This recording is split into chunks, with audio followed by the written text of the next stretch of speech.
You better be listening to Sleazoids or I must break you. Is this your dog? What does it look like, my zebra? What do you call him? Irresponsible. He's 10 minutes late for rehearsal. Out, Sir Lawrence. Lieutenant Reno is adapting Shakespeare's plays for dogs. Liberals love a fucking headache, but goddamn it, somebody's got to do it. It's okay, it's all right. You're safe here. I'm a psychiatrist. Can you tell me what happened? Can you tell me your name? How are you feeling?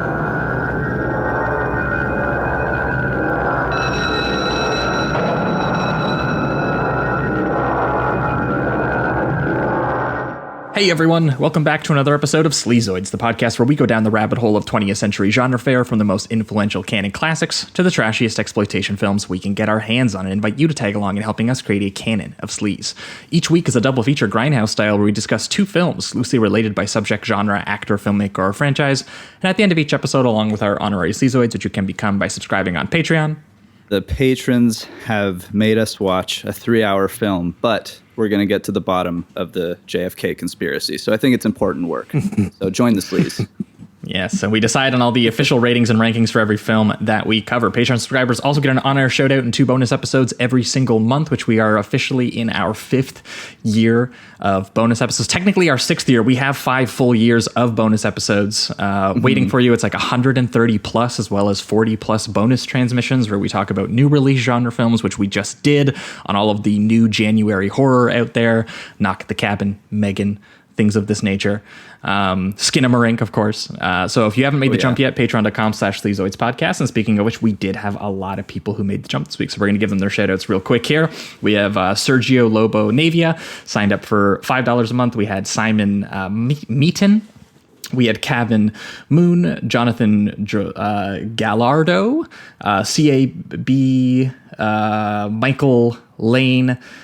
We had Adam Marinus Diager, Jason Neiman, Uberland Gizbar. This is once again the Josh mispronounces your name live on air challenge. Trey Bartley, Megan, Christopher Luke, Bobby Crowley, TK, Petulia H, Aki, Mark Kansteiner, Michael McGrath, Ethan Johnson, Brian Davis, Ravenik. Wow, we had a lot. DS. Yeah. And last but not least, we had both Frogtown and FD sign up for an entire year of the show at the annual tier, which you can get a discounted rate for if you sign up for that. So thanks so much to all of you folks for doing that. Hope you're enjoying all of those bonus episodes, and we appreciate the support. Yeah, thank you. That's the one plug for the week. The other plug, as always, is Apple Podcasts and Spotify. If you were listening on either one of those platforms, and I see the stats, I see you right now listening on both those platforms. Scroll down to the very bottom, give us a good old rating and review. It helps us climb the ranks and find new listeners. And the very last plug, as always, is merch. If you like the poster art that based out of Toronto horror artist Trevor Henderson did for the show, you can get that basically put on anything that you can think of. And you guys have thought of a lot of things. You've bought pens, you've bought pillows, you've bought hoodies, you've just bought posters. You can find that link in the description of this episode, as well as over at sleazoidspodcast.com for anyone interested. But that being said, that I think wraps it up for the intro. Welcome back to another week. As always, I am your host, Josh Lewis, and joining me also, as always, is my co-host, Jamie Miller. Welcome back, everybody. Welcome. I think 2 weeks ago would have been the last time you folks over on the main feed would have heard from us, and we would have had our last main feed episode of January, where we broke down the entire career of the muscles from Brussels himself, Jean-Claude Van Damme, and we wrapped things off by watching him set his theatrical career on fire, experimenting with 2 more Hong Kong directors that he brought over to have their American debuts. We talked Maximum Risk from 1996, directed by Ringo Lam, as well as Knockoff, 1998, directed by Choi Hawk, his second collaboration, the other one being Double Team, which they did just, I believe, a year before. And if you didn't catch up with that episode or watch Knockoff, please go back and do so. Yeah, do it. One of the craziest Jean-Claude films. He doesn't remember it because he was so high on cocaine.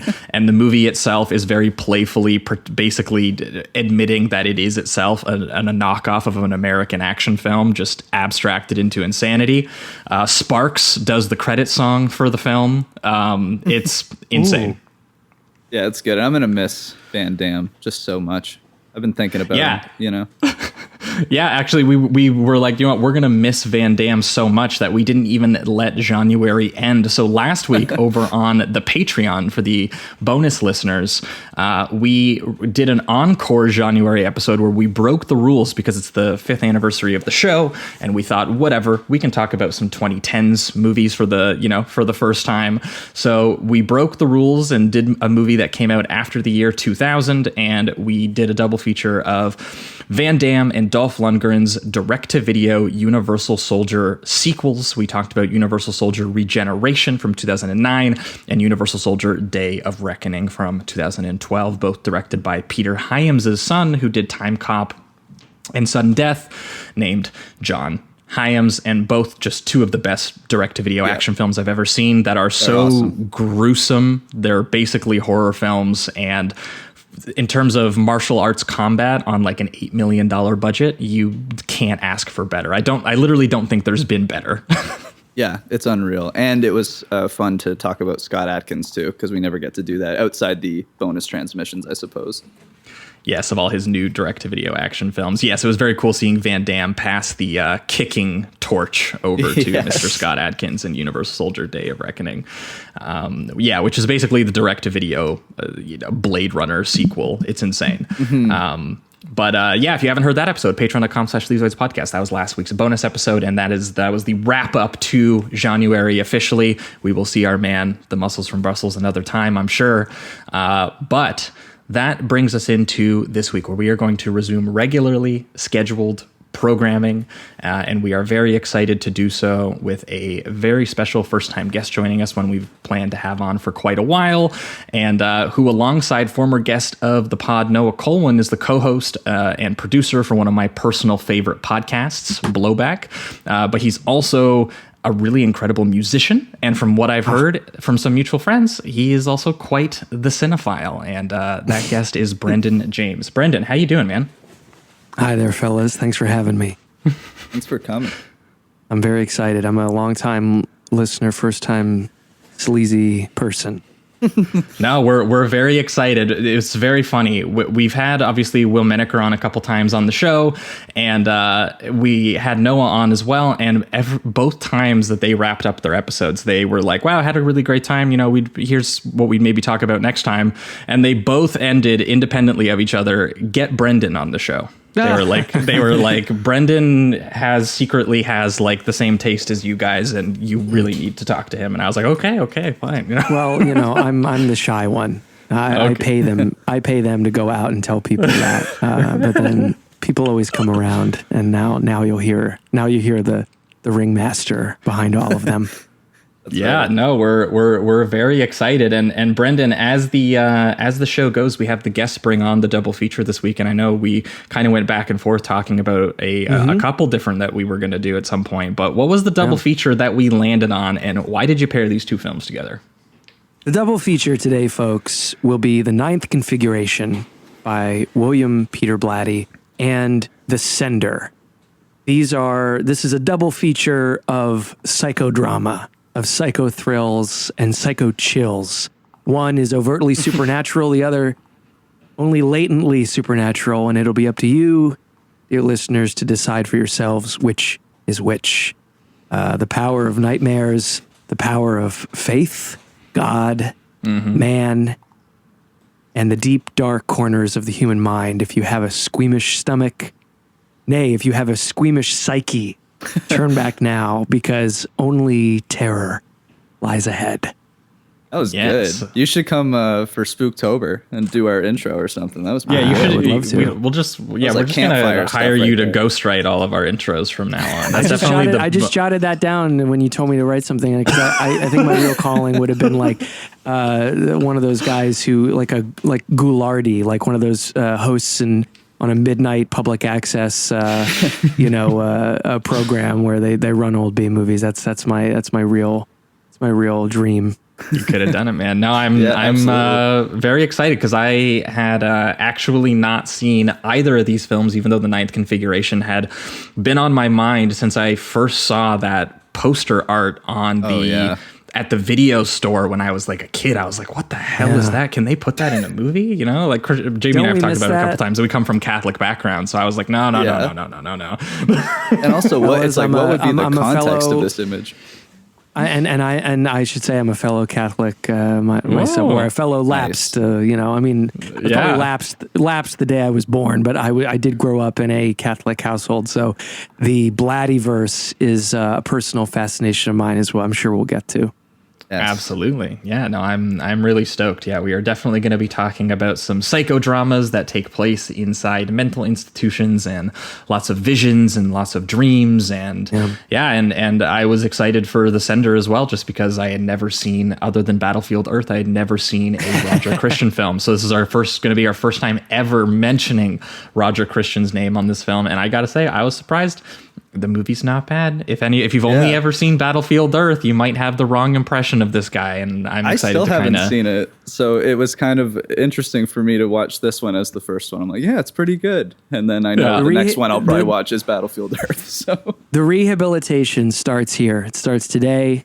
It starts right now. Roger Christian, he made a couple good movies, and maybe we'll figure out why and how he made that Scientology movie and made it in one of the most I don't visually mind-boggling ways possible. Oh my God, we'll talk about it because there are a couple Dutch angles in The Sender, and I clenched my chair for a second. Yeah, don't keep doing it, man. Where are the dreadlocks? They're coming. Yeah.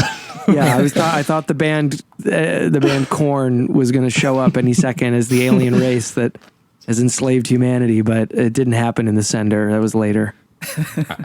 Hell yeah. Well, that being said, I think we are going to jump right into it here. So let's start things off. Let's talk about The Ninth Configuration. 10 to the 243rd power, billions of years. And I find that far, far more fantastic than simply believing in a God.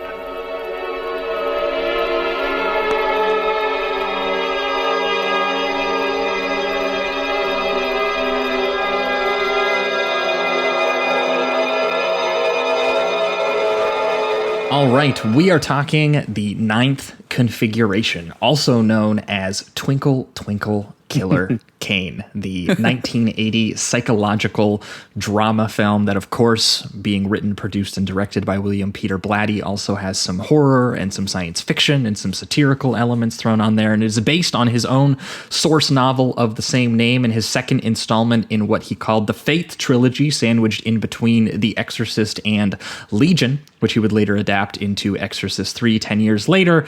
And The Ninth Configuration, also worth noting, and I'm sure Brendan will tell us since he's pretty well versed in the Blattyverse, that it is also technically based on a novel written before any of those novels or films in 1966, which is where it gets its other title from, Twinkle, Twinkle, Killer Kane. But the last time we did talk about Blatty was we were talking Exorcist 3 with our good friend Will Menaker, who cheated Brendan on the double feature I think he was hoping for this week. We haven't spoken since that episode. A friendship has been ruined. Congratulations, guys. Yes, we did. And unfortunately, that was actually our fault because I think we went to him on that one because he really wanted to talk about Exorcist 3, and I don't think he was sure exactly what the pairing was. And we were like, well, what about Psycho 2? Because we wanted to talk about I love Psycho 2 as well. I know. It was two of my favorite movies. I have a Psycho 2 note here, though. There's a Psycho 2 connection, however slight, here as well. I don't know. At least in my mind.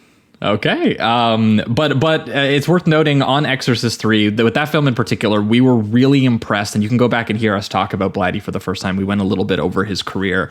But we were just really impressed at how well he got like the tone of evil in corruption in that film in a way that it kind of feels like the slow acting poison that you can see on the actors' faces. And both Exorcist films are very writerly and conversational in a way that this film, The Ninth Configuration, is too. But it just has such a lonely, sad mood to it, and it very palpably captures how frail and vulnerable kind of our existence is within this very biblically destructive and vengeful and painful world where demons are gonna feed off our shock and despair and you know that stuff. And so it's very grounded and bleak and tangible for Blatty, but really based in people talking with one another. And especially in that film, George C. Scott and Brad Dourif have some amazing conversations with one another, as well as he had some horror chops. There's great scares in that film. I remember Brendan and I once going back and forth on Twitter over that shot of the woman crawling on the ceiling behind George C. Scott's head.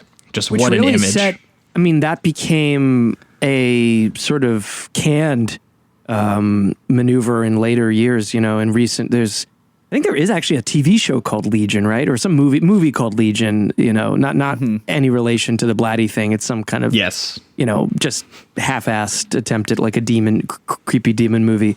And old ladies with demons inside of them is a big thing, like into the 2000s, era. Like little kids being demonic was always a thing, but old people suddenly doing acrobatic demonic things. I think that was pioneered in the film language that we are almost kind of used to now.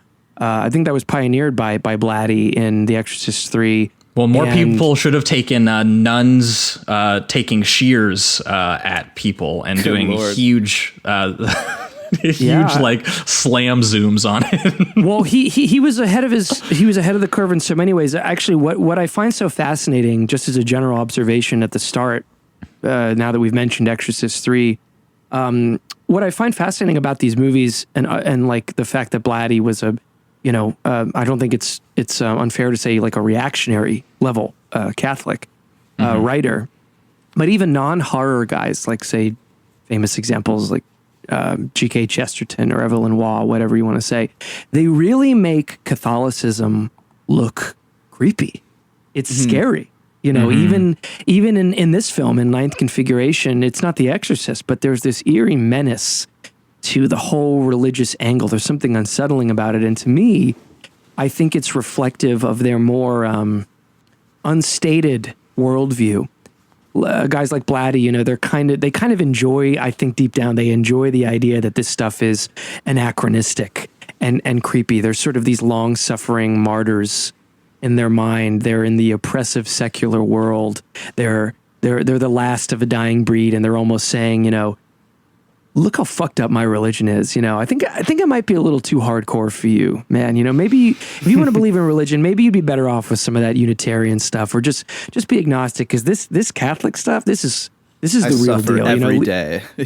Like leave this stuff to the real professionals, because it's scary. Yeah, the people who have actually gone through the ringer like he did, because looking up like anyone who looks up a quick biography on Blatty will find that he apparently grew up in basically like intense poverty with his single mother, who was the niece of a bishop who got him a scholarship into a Jesuit school. But that dude moved around like crazy. He was incredibly lonely, and apparently eventually did. And I think what I'm assuming he got some experience out of and turned into these two novels that became The Ninth Configuration. He spent some time as an army psych operations. Although I did find it funny that his pathway out of all of that, because it sounds like the really bleak upbringing of a guy who would make a great like Paul Schrader character or something. And then apparently the upbringing, you know the way he got out, right? Yeah, he won $10,000 on a Groucho Marx quiz show That's right. That's right. And then quit his job and just started writing comedies and satire novels. And that was it, That's which right. is where Twinkle Twinkle Killer came from, which he wrote in 1966 and would later rewrite into the Ninth Configuration 12 years. Do you want to pick up on that now as background, or should we? I would. Yeah, no, let's because Jamie and I are unfamiliar with Blatty actually as a novelist. So maybe before we jump in, let's do a full overview. Give us the breakdown on what went down between the 1966 novel and the 1978 novel, other than, of course, him winning an Oscar for writing The Exorcist, which is probably one of the few things we do know. Yes, I think obviously most famously he is known as the author of The Exorcist and the writer of the screenplay. And then to a lesser degree, he's probably known, in people of our generation, he's known as the author of Legion and the director of The Exorcist 3, the adaptation of Legion. And that would be, powerful enough a resume. But as hopefully many of your listeners will now learn, the Ninth Configuration is a really, really lovely and I think quite both unsettling and beautiful contribution to film that he's given us, that came out of not one but two attempts at the same subject. I am such a fan of this movie that I saw a long time ago that I've read both versions of the novel, which are very different. The first attempt was, as you mentioned before, called Twinkle Twinkle Killer Kane, which was published, I believe, in 1966. And it was a comedy novel. He, as we just went over, he actually began as a comedic novelist, and thought of himself as maybe, I'm sure, something like a Kingsley Amis style author, if people know who that is. He's Martin Amis's dad, a far superior novelist to Martin Amis also. And he thought he'd be writing comedies. Catholics have a knack for that kind of thing. Evelyn Waugh, who I've already mentioned, wrote a bunch of really funny novels. I think it's something about that cynicism about the modern world, that gives them a leg up in identifying what's fun for satire, despite their hang-ups about many social issues. But Twinkle Twinkle Killer Kane is very farcical. And if you read it, you will recognize things in the film Ninth Configuration, and indeed the novel in which it's based on, which is a retooling of Twinkle Twinkle Killer Kane. But something about it, Blatty himself described it as kind of unfinished, kind of a bag of ideas. And there's something to that. I mean, it is a more lighthearted treatment of the same events, which is funny because it still ends in the guy killing himself as a testament to Christ.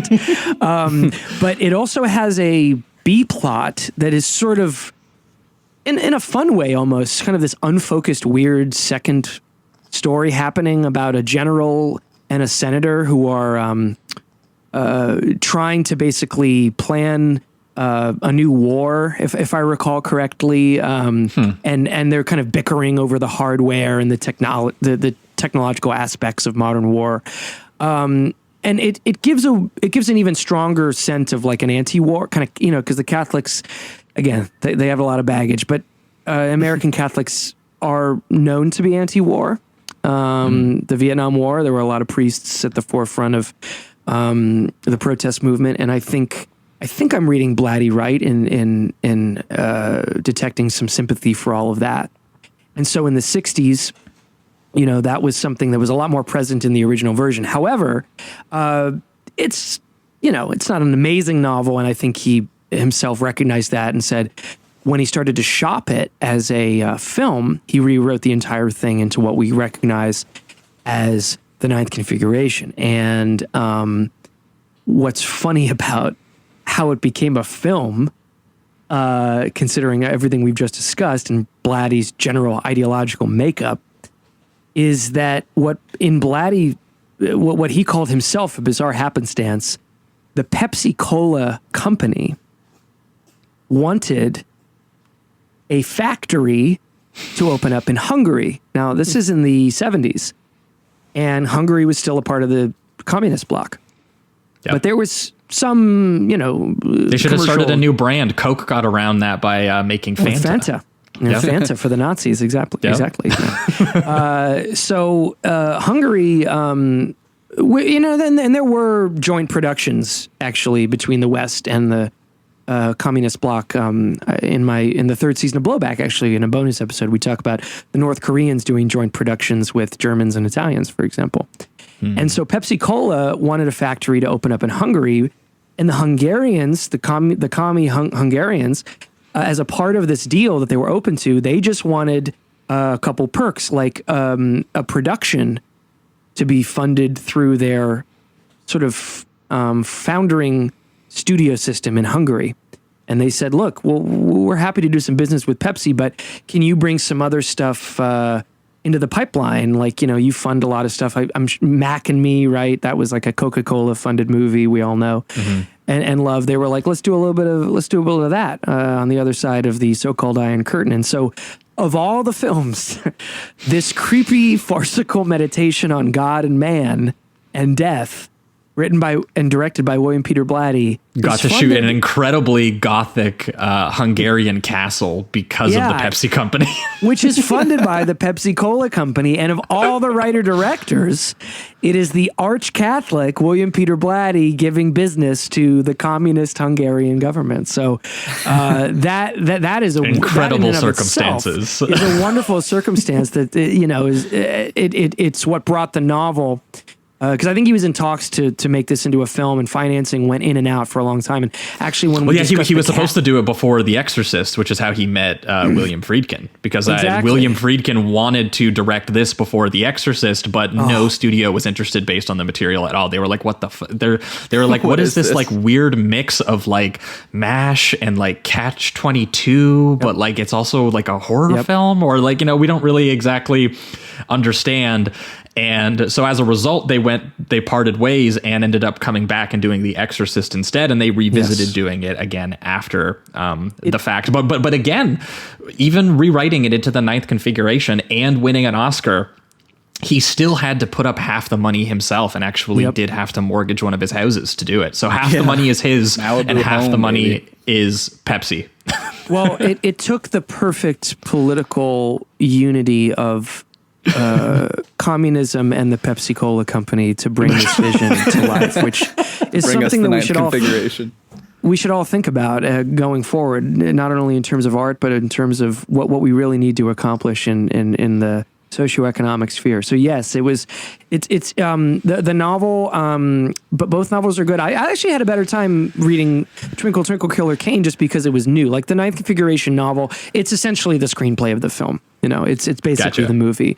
So if you see the movie, I imagine when he was writing that as a novel, he had already adapted his own screenplay by that point. So he probably was pretty comfortable. It was part and parcel. Yeah, it was part and parcel of the film project. But Twinkle Twinkle Killer Kane, I would say if anyone's curious, if they go off and watch the movie, or if they've already seen it but they never got it, you can buy it for $2 on what's the one that's not been absorbed by Amazon? Alibris. Abe Books is now Amazon, but Alibris or maybe Powell's. You can find Twinkle Twinkle Killer Kane, and it's a very interesting little piece, and it kind of is a bonus feature to the ninth configuration. Yeah, well, because I was going to say, go ahead. I think Blatty even mentioned that he prefers that first edition now, just because I think he said something after the like fact, after the fact. He said something like he felt the comedy kind of naturally flowed through him a little bit. It was like more of a natural thing for him, I guess, a creative process. It's interesting because you can actually see in the film the bits that ended up from both the original novel and the revamped novel. And I think the film is actually a perfect balance of comedy and drama. Mm-hmm. And in a way that maybe both novels were kind of the lopsided extremes. Absolutely. Because I was going to ask you, because we are going to, for anyone who hasn't seen the ninth configuration, I am going to briefly bring up our kind of what it loosely is about in the logline. I am kind of curious as we go through it, some of the differences between maybe what he did in Twinkle Twinkle Killer Kane. But for anyone who hasn't seen it, the ninth configuration stars Stacy Keach as a troubled military psychiatrist named Colonel Vincent Kane, who is taking command of an army mental asylum filled with various eccentric soldier patients, including one Captain Billy Cutshaw, played in this film by Scott Wilson, who's also in Exorcist 3, but he's also really amazing. And for anyone who's seen it, in Richard Brooks's In Cold Blood adaptation, where he plays one of the killers. And he is playing an astronaut who basically snaps and has an existential crisis seconds before a mission to the moon. And the movie from there kind of becomes a series of interesting, sort of like thoughtful sanity questioning conversations between Kane and all of his patients, and they discuss things like science and faith and as you can kind of imagine from the tagline, how do you fight a war called madness? There is a couple questions about Kane's own sanity that come across, and you can tell a little bit that it seems at least been slightly repurposed in the Ninth Configuration version post Exorcist. This almost seems adapted from that moment in The Exorcist where Reagan tells that astronaut at her mom's fancy party, yes, you're going to die up there, and then pisses on the carpet. That is theorized. I can't recall if Blatty ever remarked on this, but that is theorized. I'm pretty sure they're the same name. I'm pretty sure they're both Captain Billy Cutshaw. Yep, that the astronaut in The Exorcist who was told you're going to die up there by possessed Reagan is Billy Cutshaw in the Ninth Configuration. Now the believability of that is pretty high. We live in the world of the Marvel Cinematic Universe now, so I think it's fun to the Blattyverse, man. I mean, like, and really the themes and the atmosphere of both movies are related as well. So I say absolutely, that's Billy Cutshaw. Yeah, well, it really does feel like he took like material he wrote before The Exorcist, and he was like, okay, now this is a sequel to The Exorcist because I'm annoyed that they made a second Exorcist film with John Borman and I hate it. And so it felt like instead of, before Legion, I feel like Blatty, I imagine, thinks that this is the actual Exorcist 2, and then Exorcist 3 kind of comes after. That's very interesting. Did you guys ever do The Exorcist 2 on your show yet? Yeah. Yes, we actually have covered all three Exorcists, because I actually cool. we didn't hate The Exorcist 2 as much as everyone else did, but I totally understand why Blatty hates it and why other people hate it. Like Borman has Friedkin. A way more optimistic view of because he went into it literally being like, well, the Exorcist was way too cynical about religion, so I'm gonna make like a weird adventure movie. Did you ever read on your show the quote from Friedkin about it? We might have, but I don't remember it now. Well, we were just talking about it. I love it so much. I looked it up here. And honestly, Friedkin has a little bit of Trump in him when he's like putting someone else down, when he's like on a rant, he can kind of sound like Trump. And I have the quote in front of me. Let's hear it. If you don't mind, let's just see what William Friedkin had to say, because we're talking about after all, the Blatty cinematic universe of Exorcist 3 and Ninth Configuration. Friedkin, about Exorcist 2, said, "It was horrible. It's just a stupid mess made by a dumb guy, a really dumb guy, John Borman, by name somebody who should be nameless, but in this case should be named. A horrible picture." And then he said, Friedkin later said that the sequel diminished the value of the original and called it, quote, "the worst piece of crap I've ever seen, and it's a freaking disgrace." And then he later added, "that film was made by a demented guy."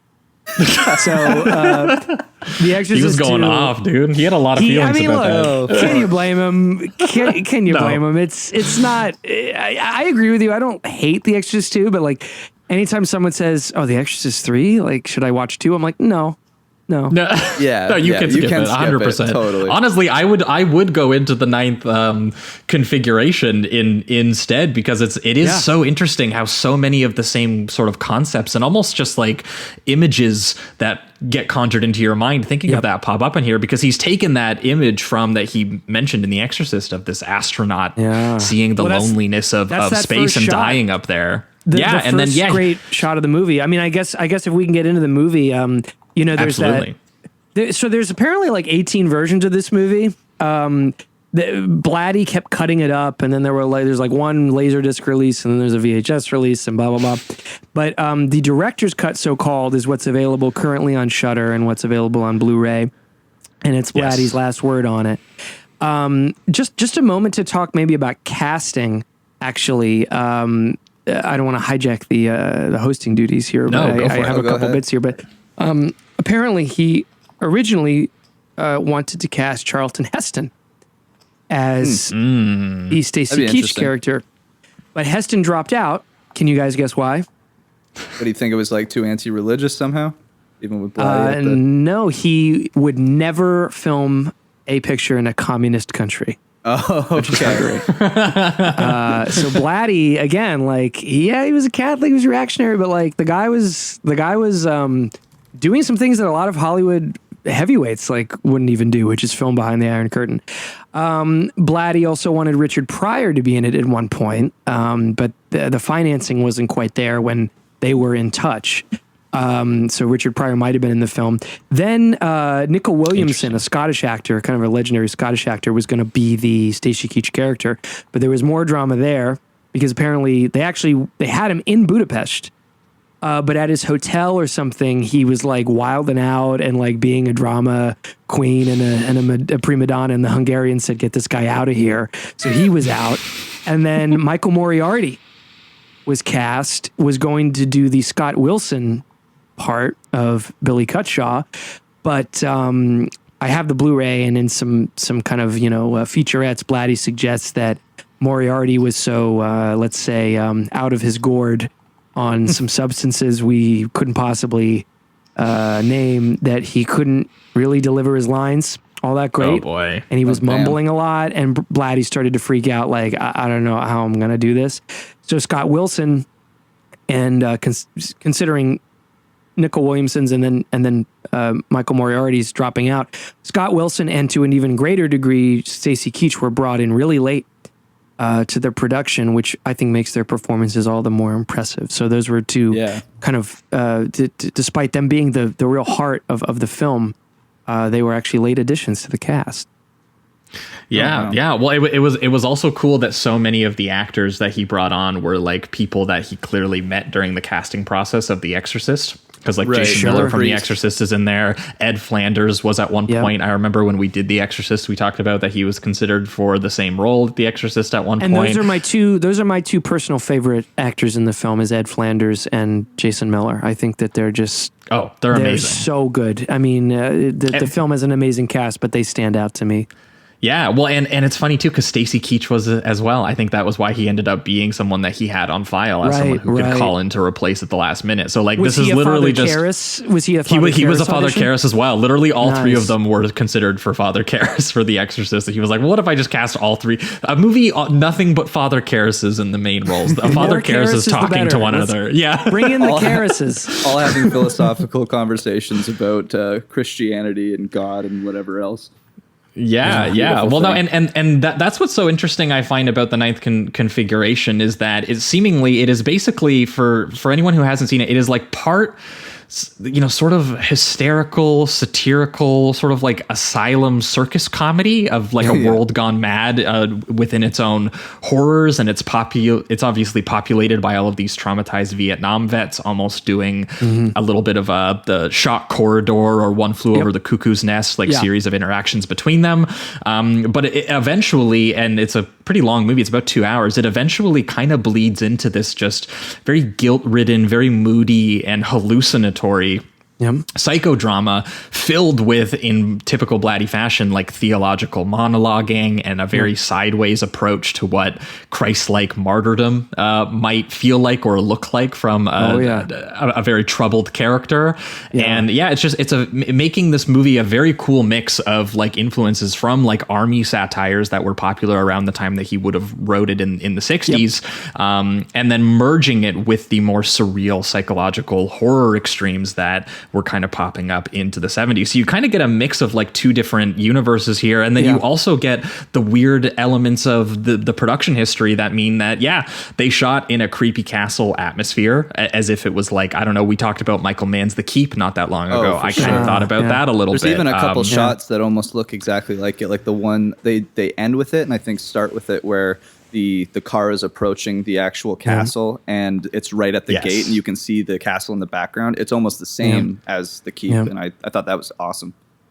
Yeah. Speaking of which, I do want to talk about just that opening montage in particular, because it opens on a song. And Jamie, I don't know if you recognize, because it's been so long since we talked about it, but it opens on the song San Antone by Denny Brooks. Yes, and it is a song I very closely associate, speaking of Paul Schrader earlier, with the 1977 Schrader and John Flynn revenge movie Rolling Thunder, which is written, I believe it was written for Rolling Thunder. It was, and it's one of our very earliest episodes we ever did on this show, and it is deployed in a similarly kind of ironically mournful way, where it's got like the feel of the song is that it has this like nostalgic returning home kind of quality, but written for Rolling Thunder, where that character was tortured and traumatized into essentially kind of liking violence in that film, or at least perversely seeing it as kind of like a bonding or a healing tool, which he eventually goes on his revenge mission with Tommy Lee Jones in that film. I love his dead behind the eyes delivery of I'll just get my gear, when they're,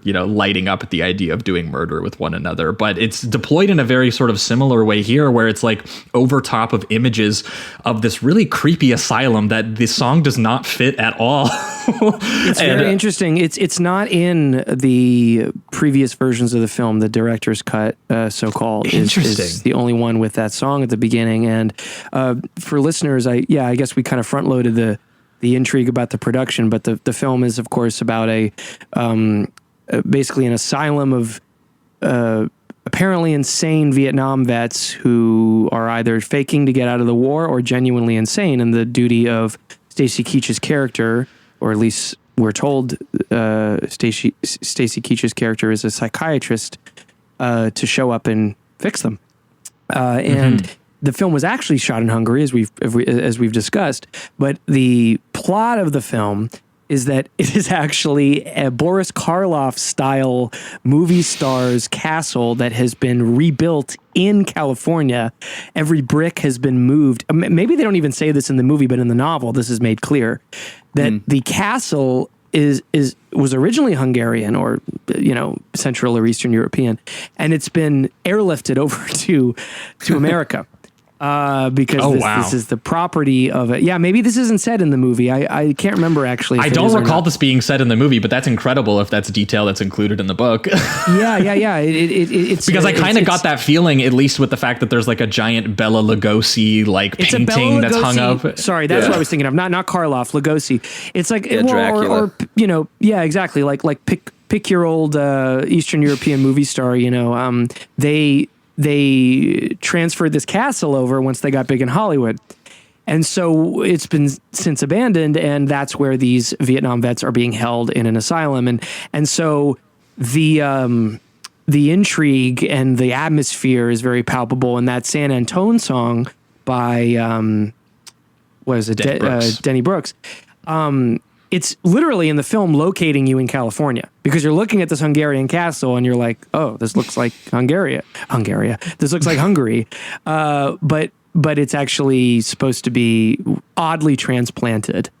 It's very disorienting, like visually and sonically, and does lead you into the level of kind of distrust you're meant to have for what you're seeing and what you're hearing in the film, because you're introduced to one of the patients is obviously the astronaut Bill Cutshaw, played by Scott Wilson, as we've mentioned, and just that moment of him staring out the window and dreaming about the moon landing that he might have been a part of if he didn't panic and abort the mission, via this just incredible silhouette shot of a rocket. Love that. That basically looks like the moon is getting closer to it and slowly swallowing it, and that overwhelming like sense of claustrophobia coming from these feelings of, as Brendan was just mentioning, the actual logistics of what's taking place here, which is that all of these people are being locked in an experimental facility founded towards the end of the war in Vietnam because of the unusually high percentage of servicemen who suddenly, as they put it, manifested symptoms of psychosis. And so this institution was founded to study those men, and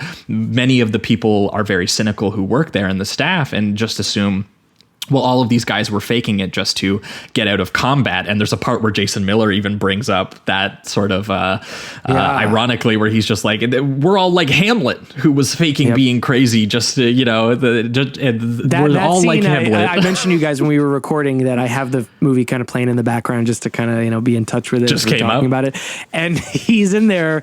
Jason Miller's character, if people probably remember him as Father Karras in The Exorcist, he's wonderful in this movie.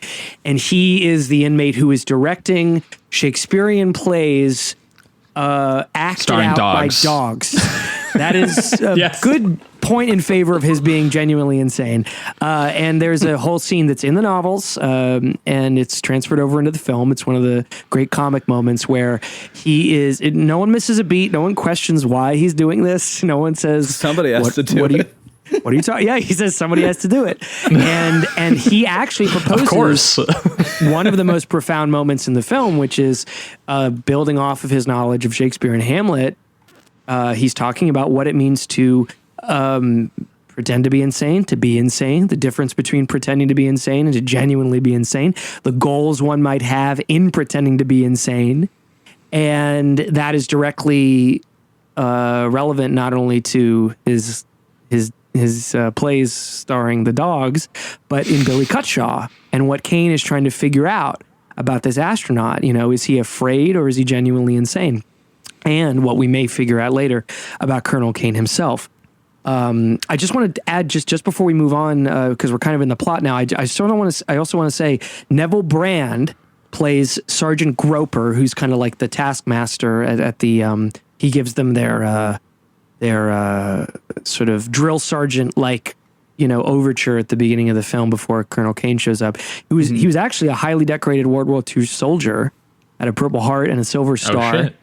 And he actually had a more heart-wrenching opening monologue where he talks about buddies he knew who died, and he doesn't like Vietnam either, but, you step up, and that's, you guys are cowards for not stepping up. And it was cut because he's ultimately kind of a joke in the movie, and they felt like giving him too much kind of, heady, beautiful dialogue at the beginning would not allow you to giggle at him after you had heard this stuff. Which is kind of would have made it a true. lot sadder, that's for sure. Yeah. Yeah, and then Tom Atkins, the great Pittsburgh legend, is in this movie as the guard Krebs. And he's sort of quietly menacing in this. I don't know what you guys think about. What do you guys think about Tom Atkins in this? He's very mercurial around Kane. There's that scene where Kane kind of tells him, "Find me Ed Flanders' character. Find me Dr. Fell, next time you see him." And Tom Atkins, who's people may know from Halloween 3 and a lot of other, great genre movies, and The Fog. The Fog, of course, yeah. He's sort of quietly, like, he almost like isn't surprised by Kane at all. He's not like, seems like he knows exactly what's going on, and maybe it's possible he seems kind of in the know, or at least he's feeling his way through it, and he's taking his orders from him, but he kind of feels like he suspects something is going on there. And speaking of sort of Sleazoids legends who make their way into sort of side appearances in this, also Joe Spinell from Maniac, randomly shows up in this one as well. So I was like, wow, this is really populated with Is he the painter? Is he the guy who's painting? No, he's actually playing Lieutenant Spinell. Like so it's so funny. Yeah. I caught it because I was like, wait, they just literally said Joe Spinell's name in the film. I was like, okay, there he is. And also a very choice cameo, which we'll get to right here because it's in this opening scene that you were talking about, where he's giving where Neville Brand is talking. William Peter Blatty himself shows up as one of the patients, briefly pretending to be the smoking medical officer who is there right when Stacy Keach as Kane pulls up. And it's such a great moment because he's just like, William Peter Blatty's there. He's dressed in the doctor's uniform, and he's like, we really need your help. These guys are nuttier than a wagon load of pralines.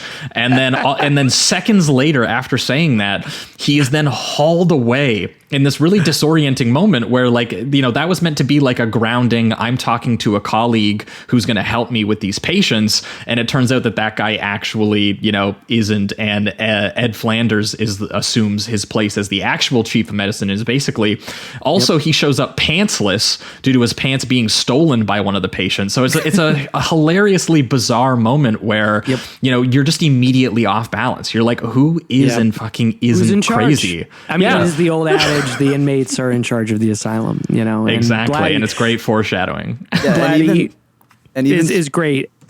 No, I was saying, but Blatty's great. He's great as an actor. I think he's in The Exorcist for a second. He's the guy who's the director of the movie that Ellen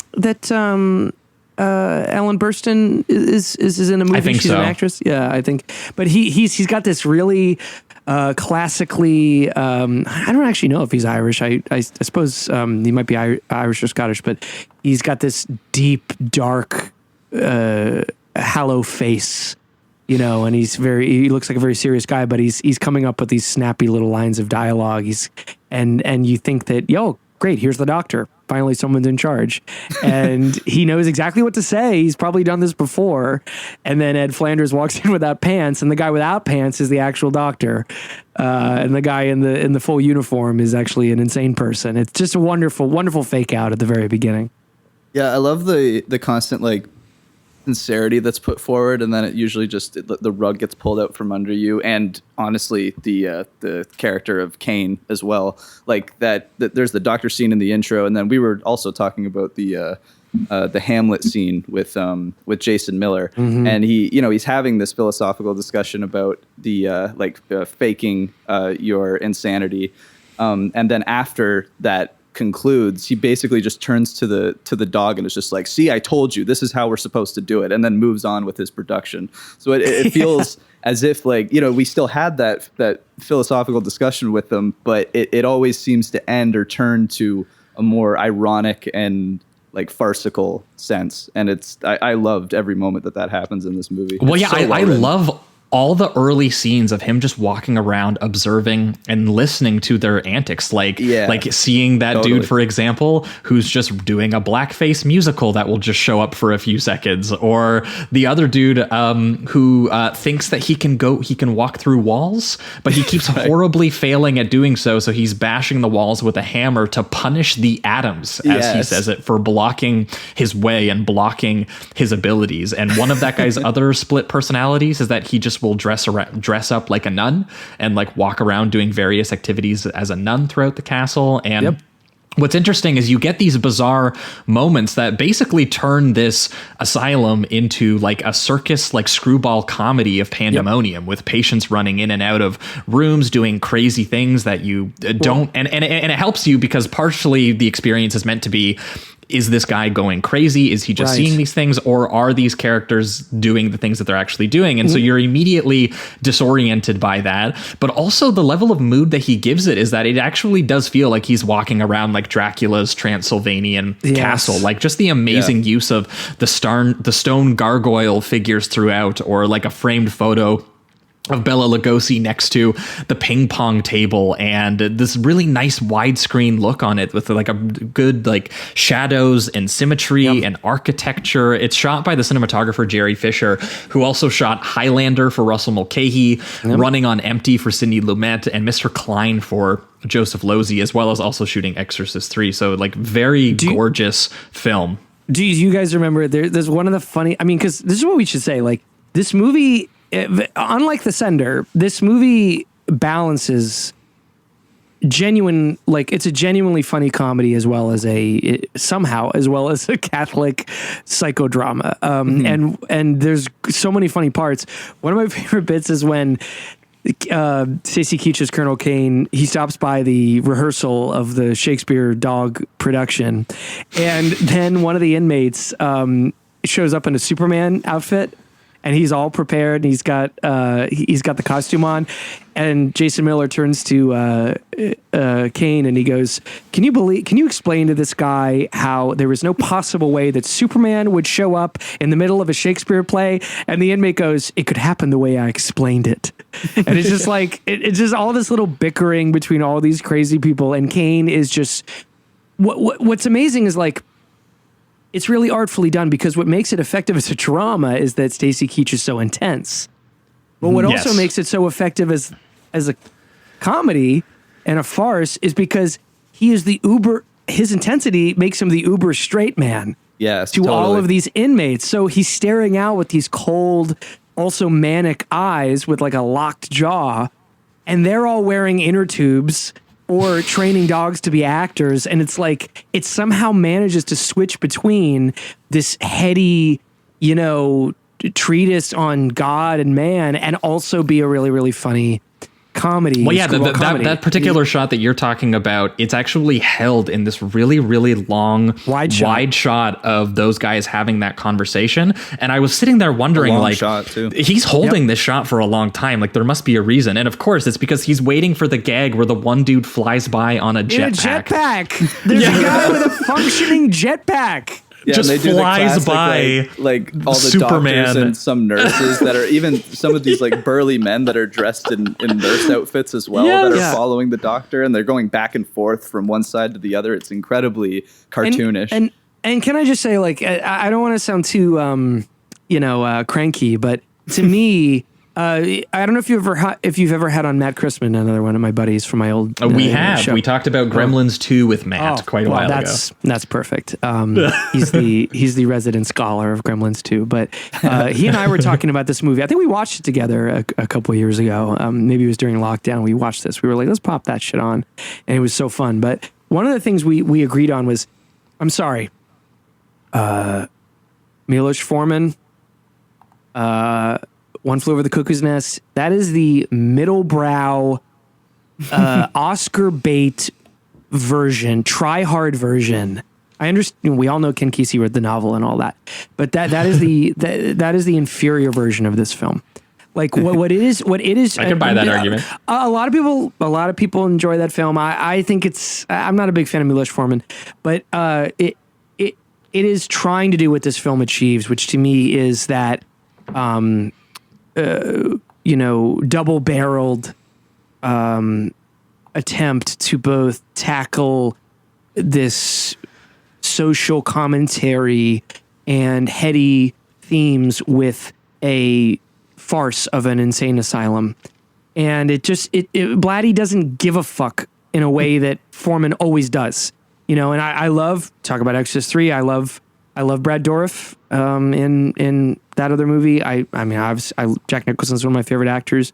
Nurse Ratched, great villain. But I think as a whole film, like this movie always hit the spot in a way that what was the far more famous film, One Flew Over the Cuckoo's Nest, appeared to. And I always felt there was much more honesty in this movie, and a lot more genuine grappling with a lot of the stuff that was really just kind of on for show.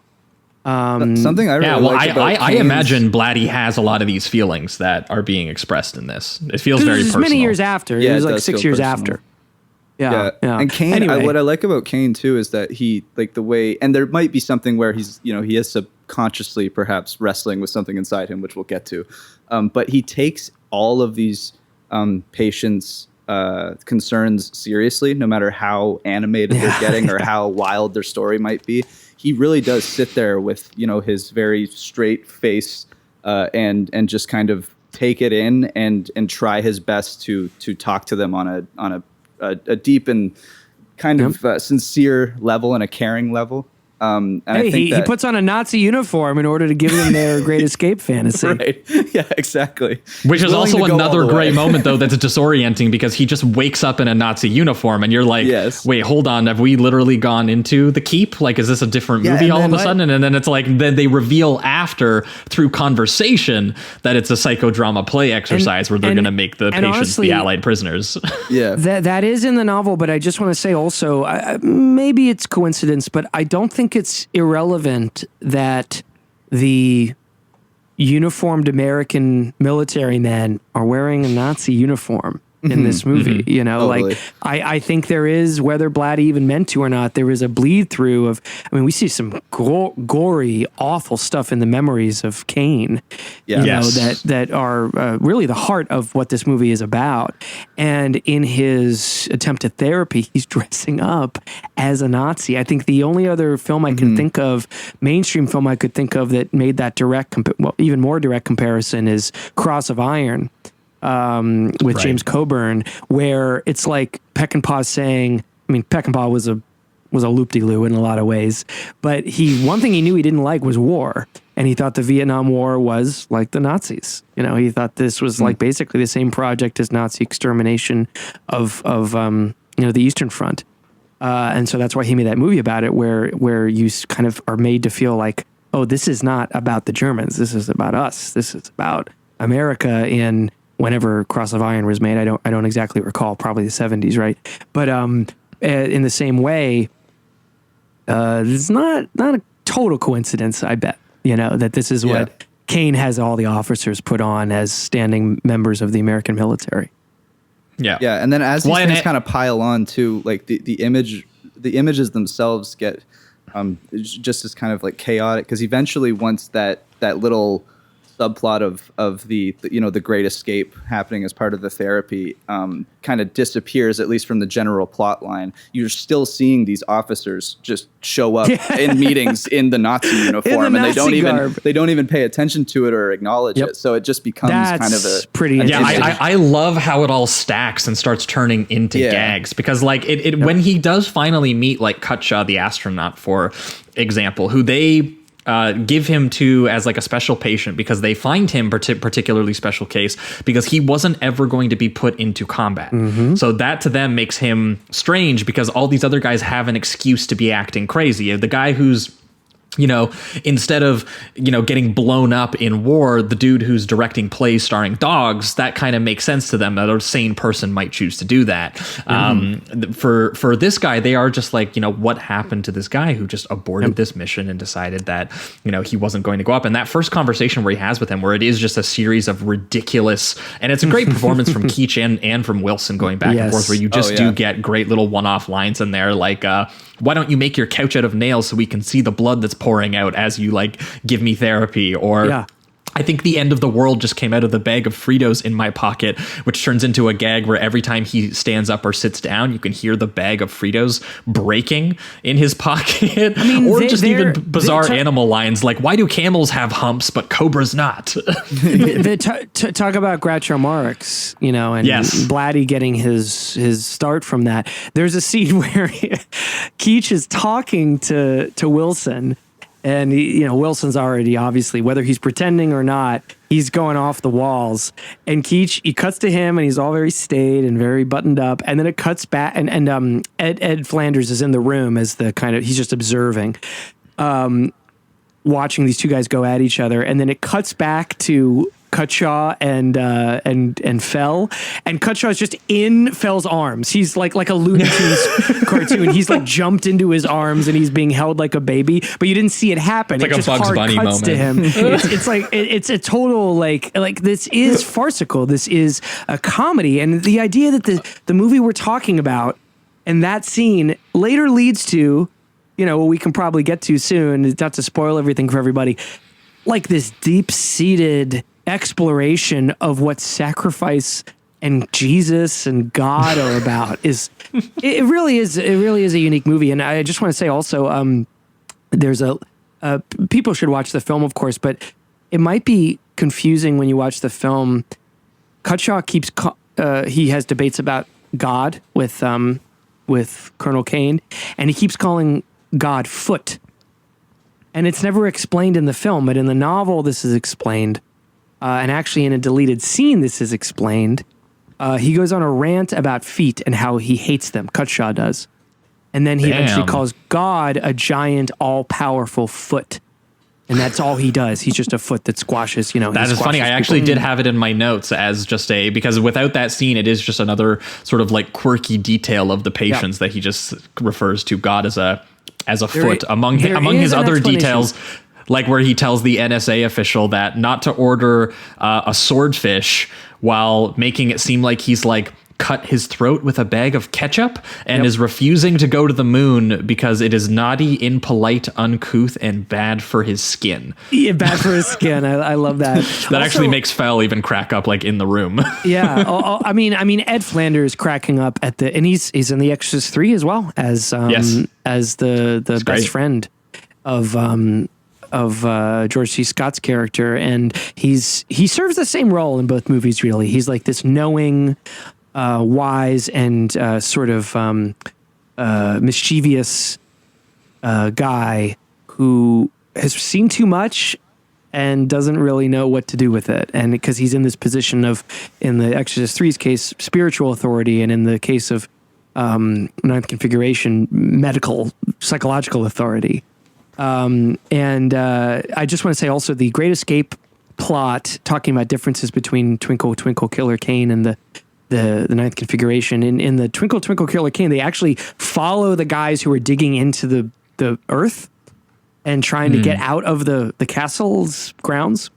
And it leads to a whole nother plot in which they find like a ghoul underneath the grounds. And whether that ghoul is real or is maybe something that they're mistaking for real, it's actually related to some other bizarre turn of events is kind of left to the end of the novel to be revealed. But there's like, it is kind of a horrific novel, Twinkle Twinkle Killer Kane, in some ways, because there's all these fake outs about what's scary and what's not. And then there is one scene about one of the inmates played by the great Robert Loggia, a Psycho 2 connection, by the way. Of course. That's not my only Psycho 2 observation, though. But it's early on in the film, and Blatty says, "Look, I listened to the commentary. I'm one of those people, where he says, "Look, I just wanted to make you feel like anything goes in this asylum. Like, this is not nothing makes sense. Nothing is safe. You should feel uncomfortable." And so he said, let's have Robert Loggia, who's one of the inmates. He's doing blackface, singing to Al Jolson. And, that's striking. Some would say it's problematic. Some would say, well, look, this is about a place where things are not right. And that was actually cut. That scene was cut from the U.S. home video version of the film. But it was not cut because of the blackface.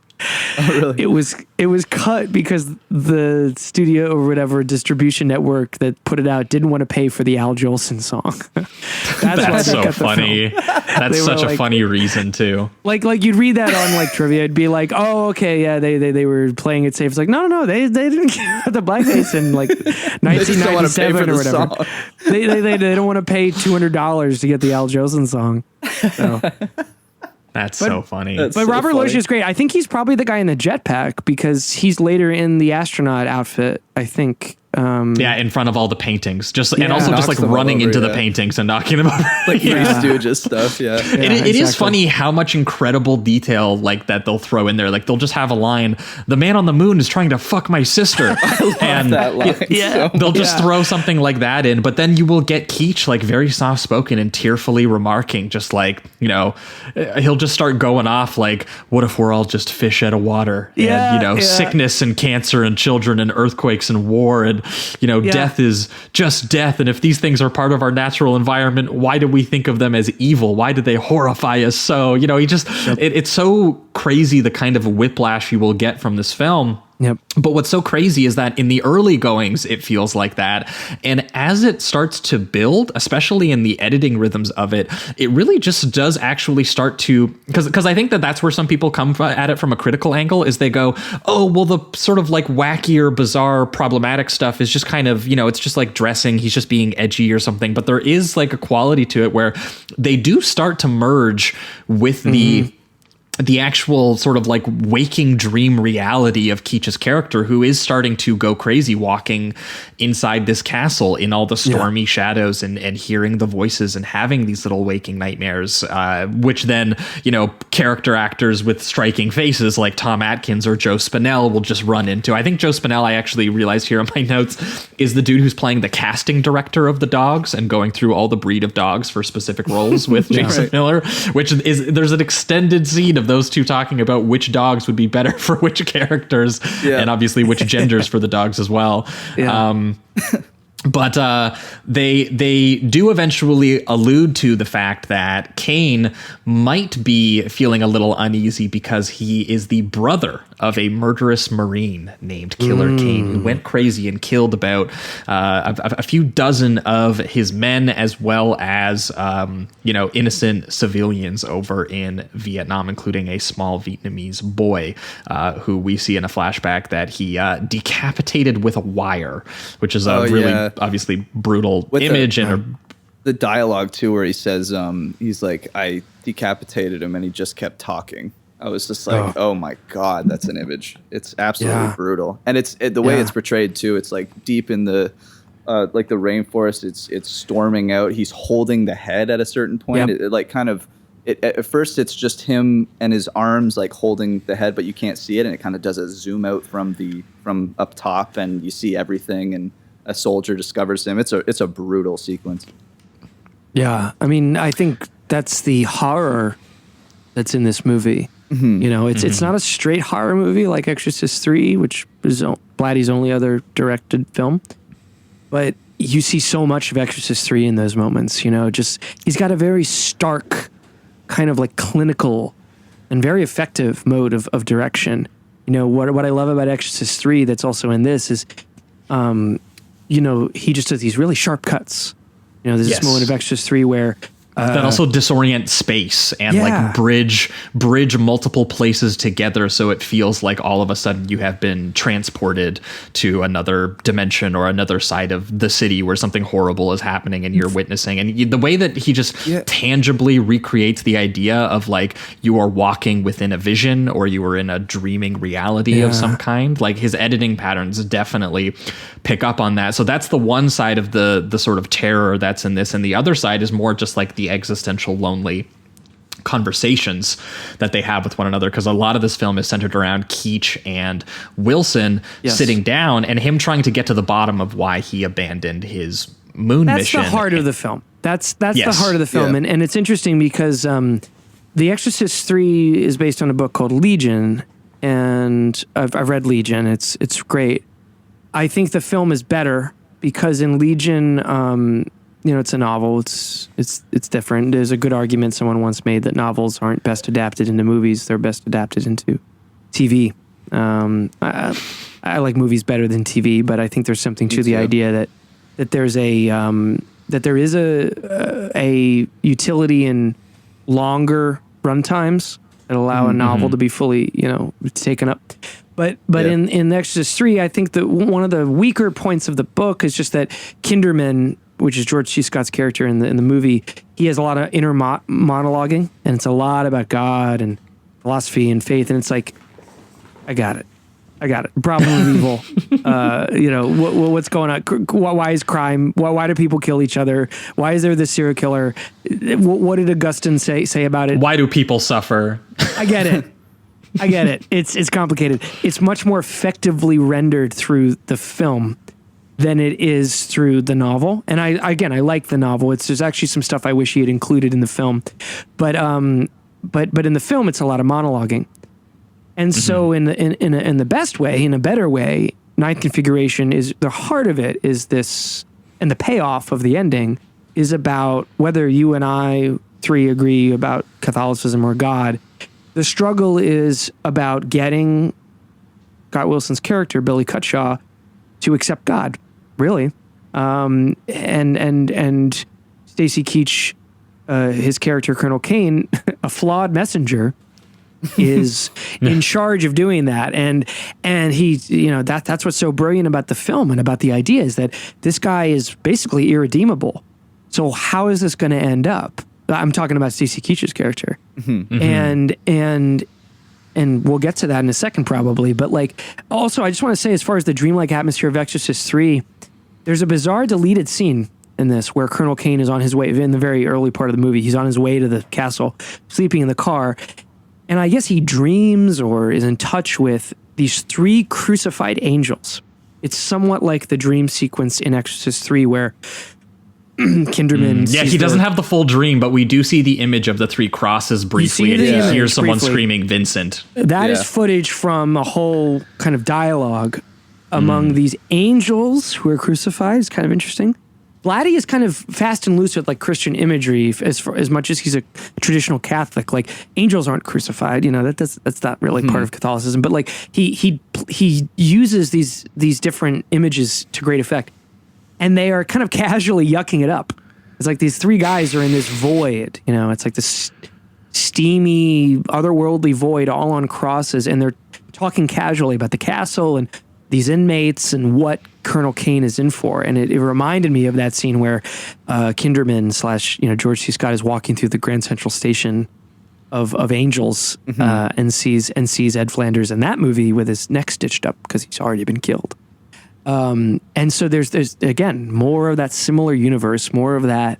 It was cut from the film, but it's you can still feel it. You can still feel it in this movie. Well, and you do sort of get it in the image that they did leave in of Stacy Keach dreaming, where he has the one about where he sees what might have been the sort of like moon landing mission that he was supposed to go on, and it's this incredible slow dolly pullout where we see Jesus literally being crucified on the moon over top of Keach's theory about the idea that maybe he doesn't necessarily believe in God, but he does believe in some sort of supernatural, Scott Wilson, right?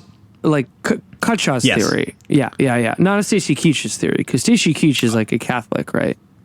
Right. Well, and I remember also because I think it's Keach's dream, and I think it's him talking about the part though where he is specifically like, I do believe in God in the sense that I believe that there is something fantastic out there, that something random chance between protein molecules and all of this kind of right. Yeah, he's almost fusing like science with his religious beliefs in a way to try to justify both, I think. Which is a Catholic thing. Which is a Catholic thing. I mean, especially post Vatican II, there is a great embrace. Well, but also before that, like Catholics. I'm not here to talk good about the Catholic Church. I was recently rewatching the first season of Succession because I kind of bailed on that show after the first season, but I really liked the first season.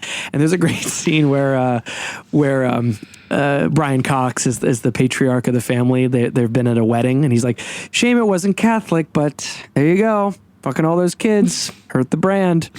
So like, obviously, I'm not here to big up the Catholic Church, but Catholicism has always embraced the intellectual side of Christianity and tried to make itself the steward of Plato and Aristotle. Yeah, so I mean, like that's why Stacy Keach has that kind of intellectual arguments.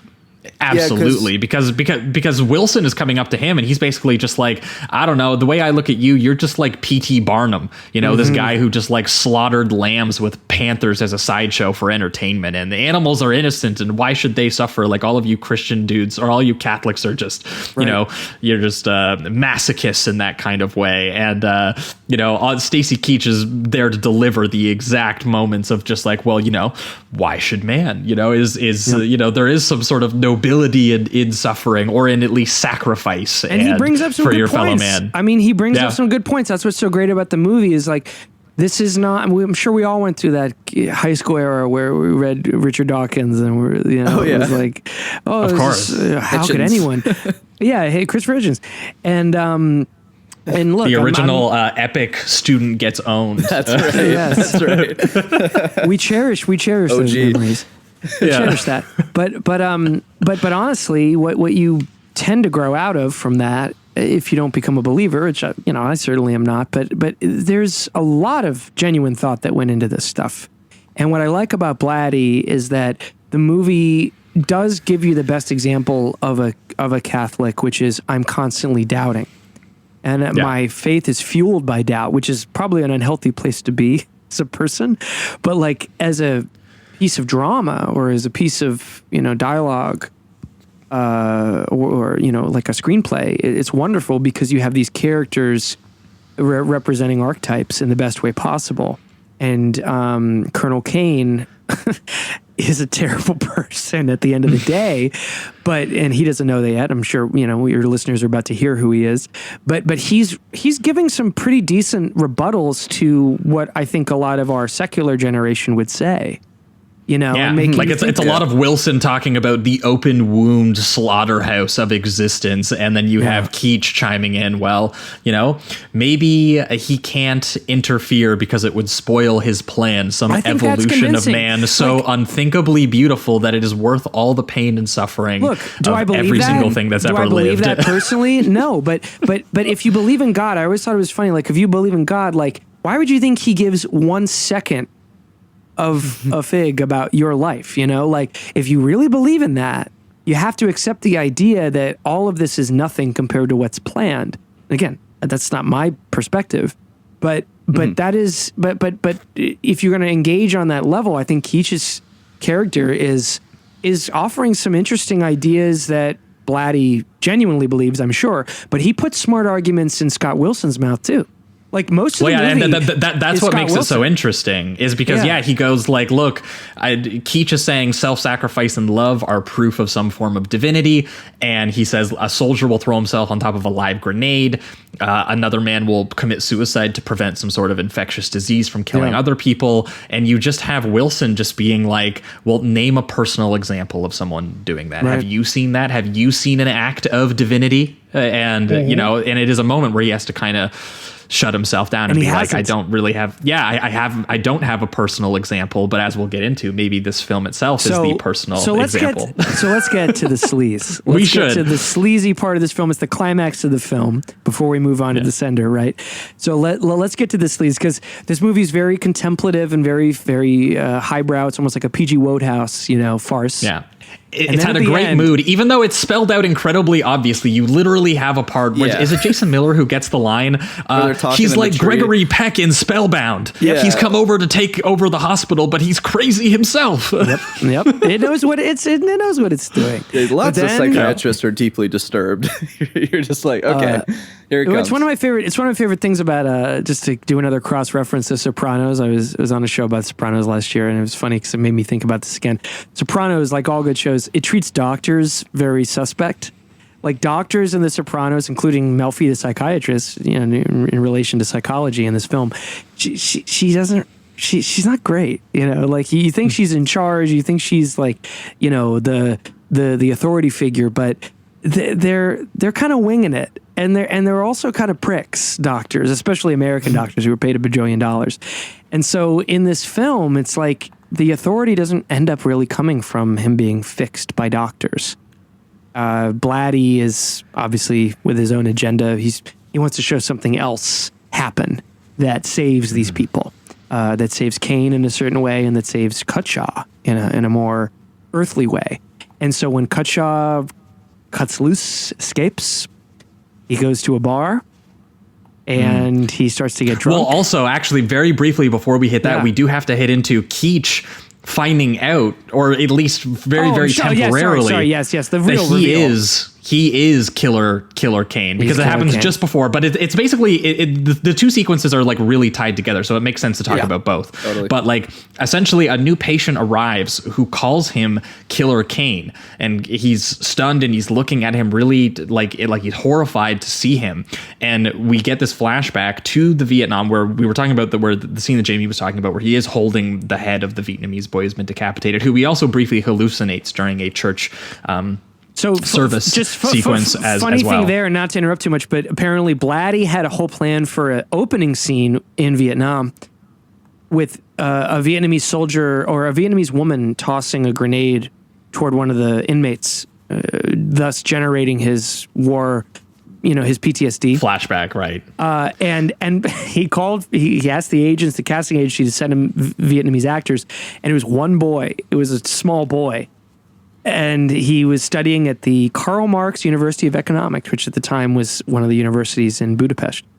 We can hope someday to have that turn of events here in America. But at the time, it was the Karl Marx University. And he's like, this is a child. This is not what the scene, this is not what I asked for in the scene. And so they couldn't shoot that scene, but they took that kid. He wasn't a child. He was like in his, I guess, high school years. And they used him in the church scene. And I guess as kind of like the kid with the head in his hands. So they kind of made that out of a misfire of casting. Yeah, well, you wouldn't know because it is so confidently directed, the sequence where it is shot and cut similarly to what I would describe as like the brainwashing sequence in The Manchurian Candidate, where basically like all of the space and psychological subjectivity starts to bleed and blend into one another, where he can't tell exactly where he is. Sometimes he'll be standing in Vietnam, sometimes he'll be standing in the castle, sometimes the character who's meant to be in the castle with him will actually be in his memory. Yeah. And it's all structured around this reveal that he has been the patient the entire time, and that actually Fell is in charge, and his brother Hudson, who has basically staged this commanding officer charade shenanigans where he is in charge of all of these patients as a form of experimental therapy in an attempt to give him a new identity and give him some sort of redemption and, you know, give him the chance to cure instead of kill, as he kind of puts it. I just realized this is like Shutter Island. I don't know how. Well, yeah, I was like, Lane had to have absolutely fucking stolen that. Like, that's just unbelievable. But what's so cool about that is that, you know, obviously it is a moment of all of them recognizing, well, it didn't work because all of these traumatizing history bubbled up even despite the fact of his amnesia.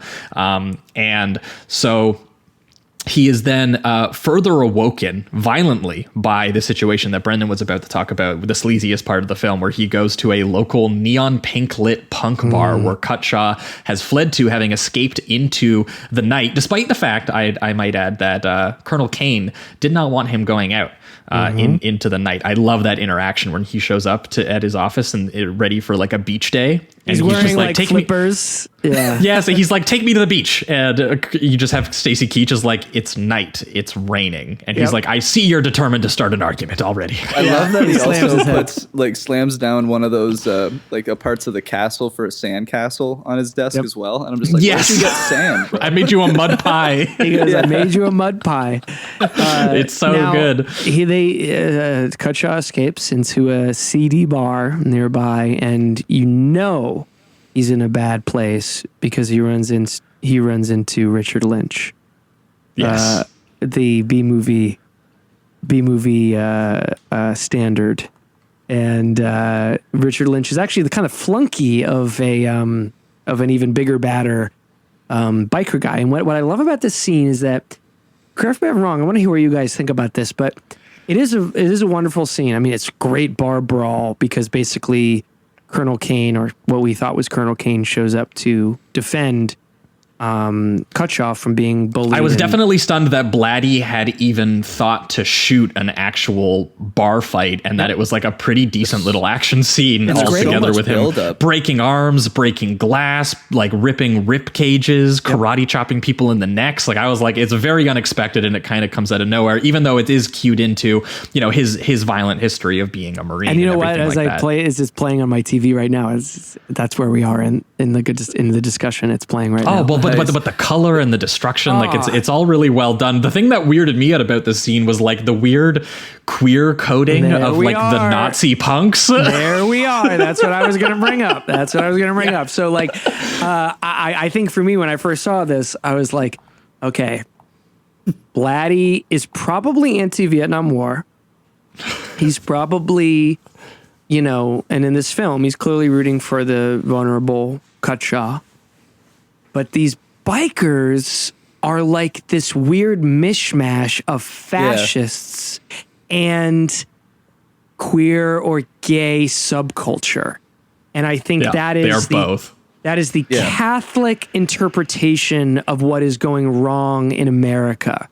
And here's the thing, is that without accepting any of the Catholic idea or Blatty's, you know, funhouse idea of what his social issues are about, there is something to the idea that, like, Nazis were, though they preached and executed a brutal pogrom against homosexual people, and as they called it at the time, there was a lot of fooling around in these sexual arenas. In fascism, you know, among the higher ups and among the gangs, like there is something interesting about the kind of licentiousness of fascism among those who are privileged enough to enjoy, you know, what they imagine they've regained from the kind of Judeo-Bolshevik wave sweeping the world, but like.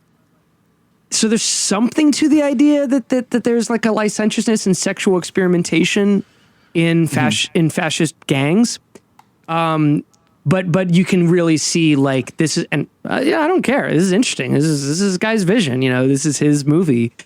He sees them as the same thing. He sees. I was gonna say, I just saw it as another one of these. Is the same thing. you know? Yeah, one of these just like horrors of contradictions as another part that he's been doing in the everything that he's been doing with the patients as well, where he'll bring up bizarre political iconography or, you know, have the weird blackface moment or the Superman moment and an astronaut, and like just the way that he's combined all of these things together. Like I do think it's a bit messy, and I could see people like being like, well, the wacky depiction of all of this could seem to, you know, I could see people finding it grating, and I'm not sure every detail of it completely adds up, but it does overall contribute to this confused, despairing feeling about just such an ugly world that's been sort of, you know, made to live with one another and is trying to live within the contradictions, and having these punks basically just there to torment Cutshaw and assault him and rape him in the bar, because he is the weakling spaceman who you know, discredited the country or the uniform, or, you know, but then also they want Stacy Keach to say that all Marines suck. The Marines suck. Yeah, but and also Lynch does the Van Damme splits and makes him drink beer off the floor. I like his line too when he takes out the chain and ties him up, and he's like, "I learned this in the Boy Scouts." Just so many implications with everything that Blatty is throwing at the screen. I think that Blatty, look, this is his nightmare, right? Like, this is what he's afraid of. You know, this is what he thinks is scary, and what he thinks is scary is some jumble of Americana. And what we can draw from that is, obviously, you know, you remember the context and all that, but I do think it's not totally divorced from reality, in the sense that, you know, there was these gangs were also confused. You know, like this is what we're reflecting in this film, is like a time, these Vietnam vets, they're in an asylum. Are they crazy or they're not? These gangsters, do they hate the government or in the military, or do they think these guys are sissies? Know what that insignia means? Yeah, like or are they fascists? Like, you know, like no one really knows what the fuck is going on. Yeah, it doesn't seem like the only thing we get out of this scene 100% is just the effective sense that now these two guys who briefly were meant to be sort of doctor and patient and authority and non-authority are put on the same level, where they are now just both two discredited, disgraced uniform men at rock bottom with nothing but each other. And that is what turns into, you know, the finale. Just soaking wet, covered in beer, just killing every single one in the room with his bare hands. You know, just breaking them, throwing them, hurling them. It's a pretty amazing little scene. A wonderful sequence, and people should watch the movie to see it. But where it ends up is back in the castle, back in the contemplative zone of this movie. And there's a version of this ending. Apparently, on the advice of Stacy Keach, they shot two versions of it. The director's cut shows that after Cutshaw spills his guts and finally admits that, you know, fine, you got me. I'm afraid. You know, I'm afraid of going to the moon because I'm afraid of my own mortality. I'm afraid of being alone. You know, leaving Earth makes me feel as though I'm leaving humanity. What if there is no God and I'm alone up there? You know, that would be the most terrifying thing to discover. And that's a very heady moment. But what's even more heady is that he leaves Kane, who is draped in a blanket, alone, and Kane has killed himself without Cutshaw knowing. Now, there was another version, as I just mentioned. AC Keach said, listen, you might want to have another take where we don't see the knife drop out of, because basically you see a bloody knife drop out of his blanket, implying that he's cut his own wrists, right? And Blatty said, yeah, there should be a version where he allows himself to die rather than directly taking his own life. Because, of course, that's what I was expecting, honestly. Theologically, it's a little fraud that he commits suicide, which is basically supposed to be a sin. Yep. Not part of the rules. Yeah, that was where my surprise came from. It seemed...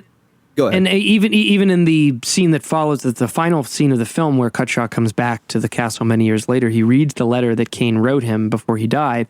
It's just an alternate voiceover that was also recorded where he says the biker's knife stabbed him. So in other words, he was killed and he let himself die. He didn't kill himself. And for many years, the cutting edge version of the film that Blatty was behind and wanted to, be out there, was where Kane allowed himself to die by the wound rather than doing it himself. But then Blatty changed his mind in the final years and reinstated the suicide ending.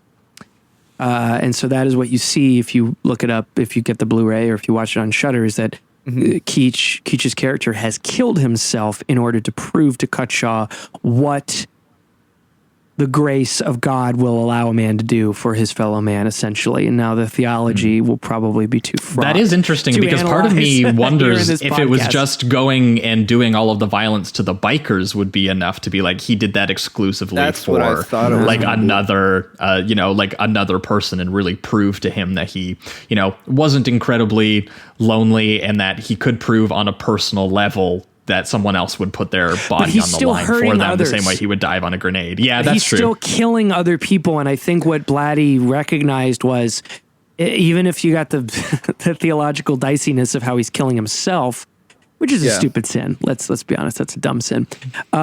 He's saying, no, I'm not going to hurt anyone else because that's what I'm getting over. I killed that kid. I cut his fucking head off. What I'm going to do is I'm going to kill myself in order to let you understand something. And Catholicism's rules be damned. Maybe if he was still around, he could defend it on a theological level. But it hits a lot harder that he killed himself, I think, than he allowed himself to die. That shot itself is powerful, of the knife falling down. I watched Cutshaw go back and carry his body down the stairs and everything. And briefly, too, I wanted to mention that when Cutshaw and Wilson are doing that like monologue where he's talking about the emptiness of space and how lonely and how the idea of dying up there alone and there not being a god and that was just the end, it is what freaked him out so badly. But the lighting on his face that basically seems like he's only being lit with like the tears in his eyes are like the only thing that you can almost make out in the frame. It's very, very well done. And also like I watched the footage. It's on the Blu-ray of the alternate take where there's no knife. It just doesn't work. It's like you see his bloody hand fall out and you're like, okay, so he's hurt. But when you see the knife in the real cut, it is like bloody knife. It's literally happening as I'm saying it on my screen right now. It's funny. Amazing. It's great. And it's just like, okay, totally get it. He has sacrificed himself in the original cut or whatever. The impact of that gesture hits more physically when you see that shot and when you kind of have that understanding of it. It doesn't hit at all in the alternate. It is confusing, if anything. It's like, oh, is he hurting? Is he dying? Is he bleeding out? Like what does this shot mean? Whereas if you see that knife, you're like, oh, he's gone. He's done it. And that is the end of the film. The gesture of it definitely has some visceral impact. Yeah. And wait, do both have the little epilogue with him doing like the little sad, slow saxophone playing over top of Cutshaw's return in uniform to the now abandoned castle, having overcome this existential terror by once again witnessing an act of goodness or godly sacrifice in providing him this curative value, I think he says in the note, is that he was intending to do. But I love the imagery because he's dwarfed by the imagery of the castle and there's an alternate voiceover, as I said, that prevailed for many years of him reading Kane's letter, and it said the biker's knife got me. But in the director's cut, it's I killed myself, or he gestures toward that. And even in that last bit, when Cutshaw brings his body down, you see Groper, you see some of the guards, you see Tom Atkins, you see all these guys. Doesn't matter if you're patient or guard. There's a unifying, and of course Fell, his brother, at the front of the crowd.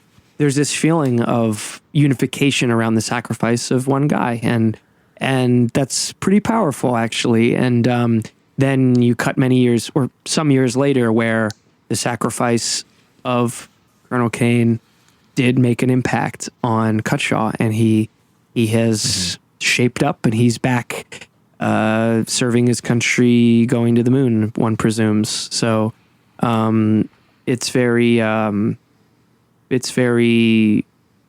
Catholic. It's not shying away from what Blatty really No, believes. I love that line that the one guy gets. Heard they had a doctor in there who was really a killer at one point, and he just goes, "He was a lamb. He was a lamb. Yeah. He was a lamb Why to not? the slaughter," and he was, well, and that's just it. Blatty is very generously given this irredeemable man who's very isolated and has blood on his hands. He's given him a way out through Christly martyrdom that is now going to be used as a restorative force to all of these other characters who needed a symbolic gesture in that. A lot that going on moment. there. There's a lot going on there. Maybe it's right, maybe it's wrong, but what feels satisfying on a film level is that it makes sense in the movie. It is. It does. What the film is You about. feel it 100%. Like Blatty feels it. He makes you feel it. There's, it's all in the writing and in the direction. Like it's all there. And if we are pivoting, I think, towards the reductive rating round, which for you, Brendan, is where we reduce all the words and all the nuance into a rating between 1 and 5 on the film. But it's also become final statements or anything. If there was any lines or any scenes or anything that we just somehow happened to bypass while we were doing our chat, we also bring them up here. But for me, this is a solid 4. I think this was my first watch with it, and I was definitely a little bit on the fence while I was watching it because I was just so perplexed by so much of what I was seeing. But the style really does bring it all together at a certain point. Like, it is a very good mix of elegant and hallucinatory and constantly bleeding between the absurdity of his patients and of these delusions. And like, did he just wake up in the 1940s as a Nazi, or are they putting on a psychodrama show? Is he surrounded by, Shakespeare plays starring dogs and feeling like Dracula wandering around the Bela Lugosi castle? Is he seeing Jesus on the moon, and just the tangibility of the way that it was shot and the way that the castle was used and the huge doors and the statues and the fireplaces, like it does end up sort of grounding these visions for you, which then he really plays with in the psychological subjectivity of the editing and the constant dreams and dream imagery and all of these paranoid psychotic characters that he's surrounded by. And it's such a great blend. And it does eventually really sink into the atmosphere of guilt and the psychic breakdown and the mania that's been brought on by all of these horrors of this, this ugly world that, he's experienced. And how can you still believe in this gracefulness and divinity and sacrifice, having seen all of these things and seeing them blended together in this cartoon fashion?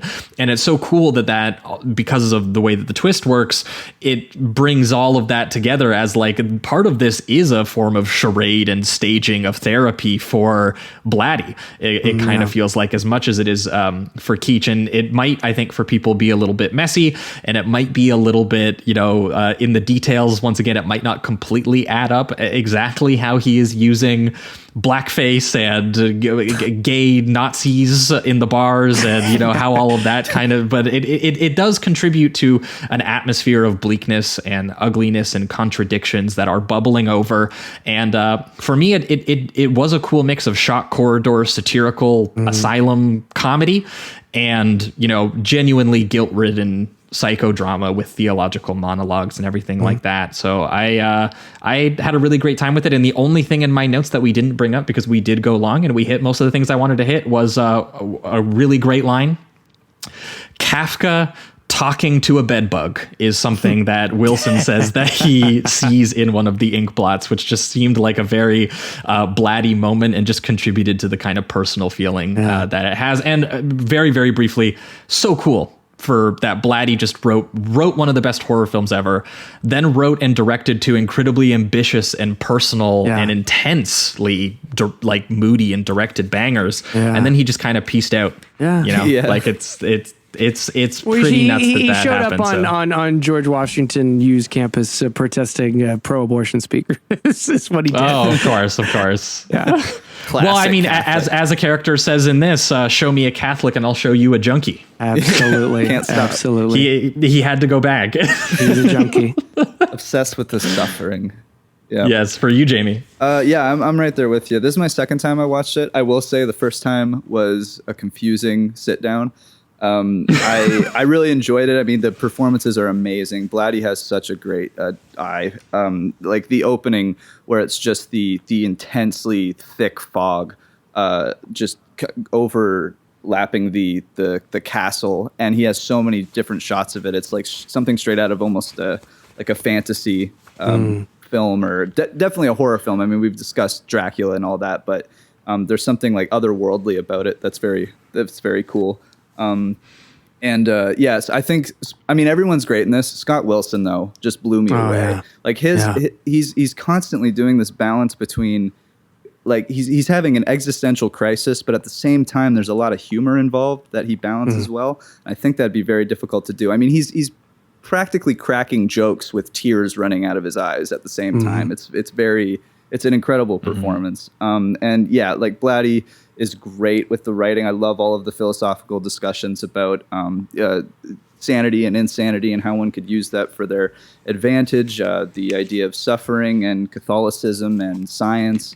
I love his one line. I don't know if we said it outright. It's the shot where, the big famous shot of Jesus Christ being crucified on the moon and the astronaut looking up at him with the American flag dug into it. And he says, he's like, how life could become on Earth 10 to the 243rd power billions of years was the chance of life occurring. And he finds that more fantastic than simply believing in God. And so he's kind of using that science to almost justify his own religious beliefs, and having that image of just, the crucifixion and mixing it up with one of the, most incredible scientific achievements ever is just such a powerful image, I find. And I've thought about it for quite a bit since I've seen this movie, and I just think it's fantastic. It is the poster as well, so he knew what he was doing. Yeah, I was gonna say, as a movie excuse for just one image, it's a great image to make an excuse out of. Yes, definitely. I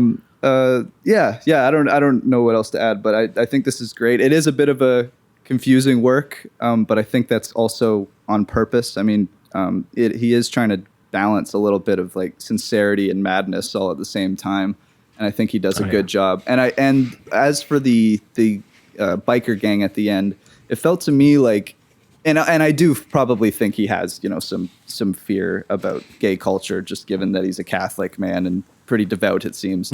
But it did also come across like that gang of people really had no true ideology whatsoever. Like, they have moments where they're telling them to do certain things, then he reluctantly does them, and then the moment that he does that, he goes like, why would you disgrace the uniform like that? They don't seem to have any real motive. It's more just destruction, I guess. And I think that's his general fear of, like, the destruction of the culture that he I guess loves, also questions quite clearly, but seems to have a love for. I think he's exercising some demons. Yeah, you might say. You might say. Absolutely. The real exorcism is of William Peter Blatty. Yeah, as always.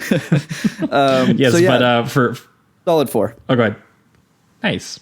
For you, Brendan. Well, I would say what we have here is a really unique film, a genuinely unique film. And that's why I think some, upon first watch, might think that it's confusing or disorienting. I sort of agree. I didn't know exactly what I thought about it the first time I saw it, but I knew that I was intrigued enough to want to watch it again. Yeah. And I did. It's become one of my favorite films because only, as we said before, only the Hungarian communist government and Pepsi Cola could have made this movie. With William Peter Blatty at the helm. It's one of those things that doesn't come along very often. And I'd much rather see the fever dreams of a paranoid Catholic during the Vietnam War era than most of the stuff that we're fed nowadays. And so I treasure this movie. I love the performances. Yeah. I love the set design. Obviously they were in Hungary and actually had access to a castle, but like the set design is.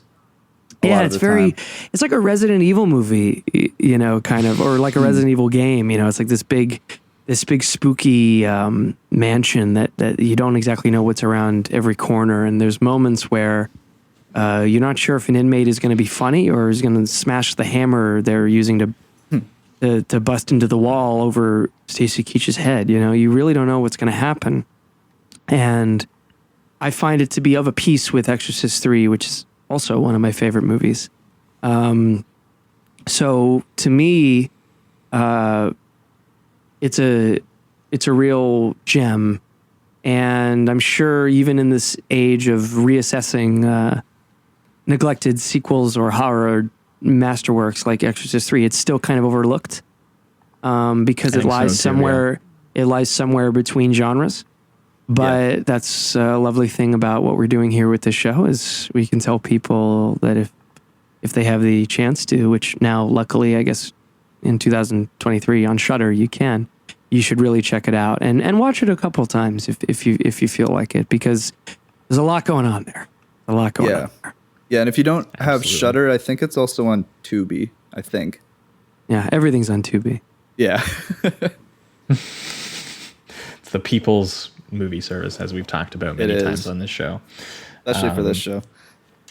Yeah, but that's a 5, Brendan, I'm assuming? That's the 5, big old 5, right? I mean, it's one of my favorites. It's a favorite. I feel like I would say, it's not like a perfect. I mean, like I try to be. I'm always kind of stumped by what the 5-star means between your personal inclination and the objective inclination. I mean, Jamie and I don't talk about it much on the air, but I was going to say for Jamie and I, we've talked about it a couple times. For us, the difference between like a really high 4 and a 5 is literally just the personal part. Do you feel like it? Is it like in your bones? Is that the thing? Can we do halves? You're like, can we do half stars? You do half, for sure. I would say personally for me, it's a 5, but I would give it a 4.5, because, most people are going to view it as a 4. I'm uniquely tuned. I'm uniquely tuned into this disgusting universe of mid 20th century Catholicism, but it's so good that I think it elevates it, given that point of view, and so I think it's a 4.5 out of 5. Nice, awesome. Well, I think that is going to wrap it up for the 9th configuration. And having just received a bunch of amazing visions and messages from our pal, William Peter Blatty, I think we are going to move on here and we are going to talk about some of the messages that Mr. Roger Christian wants to send us in his movie, The Sender. So we'll be right back. Stick around.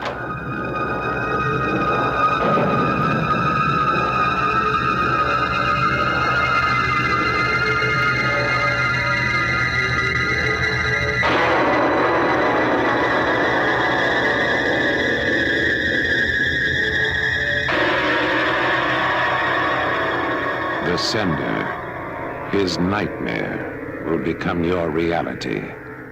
Coming soon from Paramount Pictures. All right, we are back and we are talking The Sender, the 1982 British psychological horror film written by one Thomas Baum and directed by Roger Christian in his feature directorial debut. And as I mentioned at the top of the show, this is our first ever time talking about Roger Christian, who is a British set designer and art director turned filmmaker, probably most famous, unfortunately, for his disastrously expensive dreadlocked Barry Pepper and John Travolta starring Scientology science fiction epic from the year 2000.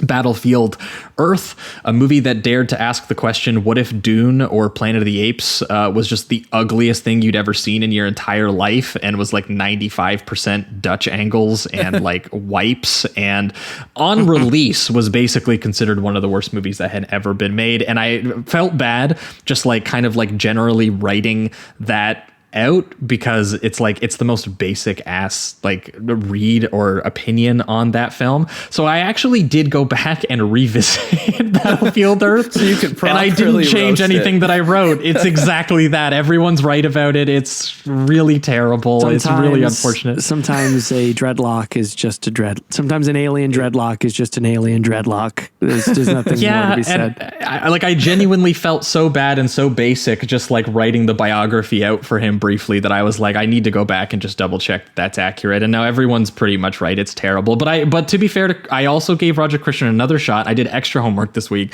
I also watched his 1997 kids movie version of Die Hard. That's like it's called Masterminds, and it's set in a prep school with Pete from Mad Men playing like a young hacker prodigy who is helping to stop Patrick Stewart, who's in the Alan Rickman role, from kidnapping a bunch of the rich kids and holding them ransom for all the prep school parents. And the plot of that movie kickstarts because the kid is trying to pirate like a pre-release copy of Scream 2, which is just like a weird detail that takes place in it. And it's not very good, unfortunately, but I was like, it's slightly better. It's slightly better than Battlefield Earth. It's just not violent enough. I was thinking of Dial Code Santa Claus if I was thinking of like a kid's version of Die Hard. Yeah. I was like, it just doesn't compete with that on a directing level, unfortunately. But it's slightly, like, it's competent. It's perfectly fine in terms of, it's no Battlefield Earth where you look at every visual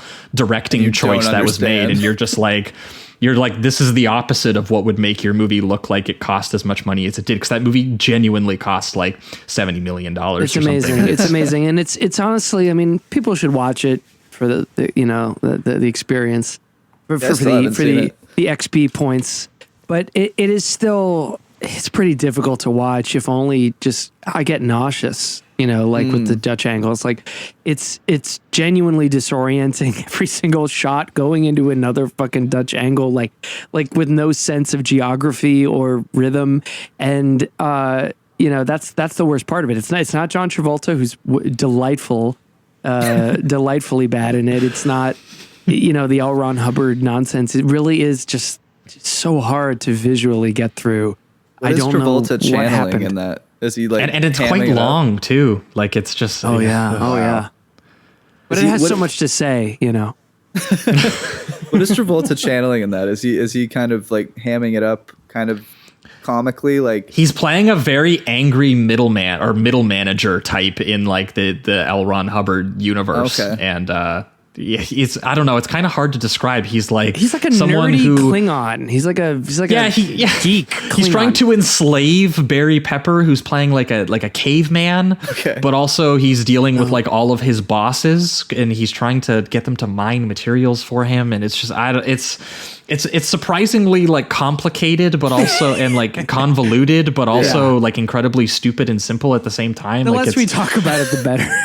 Probably. Well, yeah. I mean, Roger Christian would definitely prefer to be remembered, I would imagine, for his Oscar-winning and nominated contributions to production design and the dirty, recycled junk science fiction art style that he did on both Star Wars and Alien, which he was responsible for. Like, let's be 100% clear. Like, this is the guy who set designed Alien. Yep. Like, so, yeah, and also, was so good at it that he eventually second unit directed a bit for George Lucas as well for many of his, I think he did like Return of the Jedi and a couple of the other Star Wars after and stuff like that. So, like, he is a very, very accomplished art director.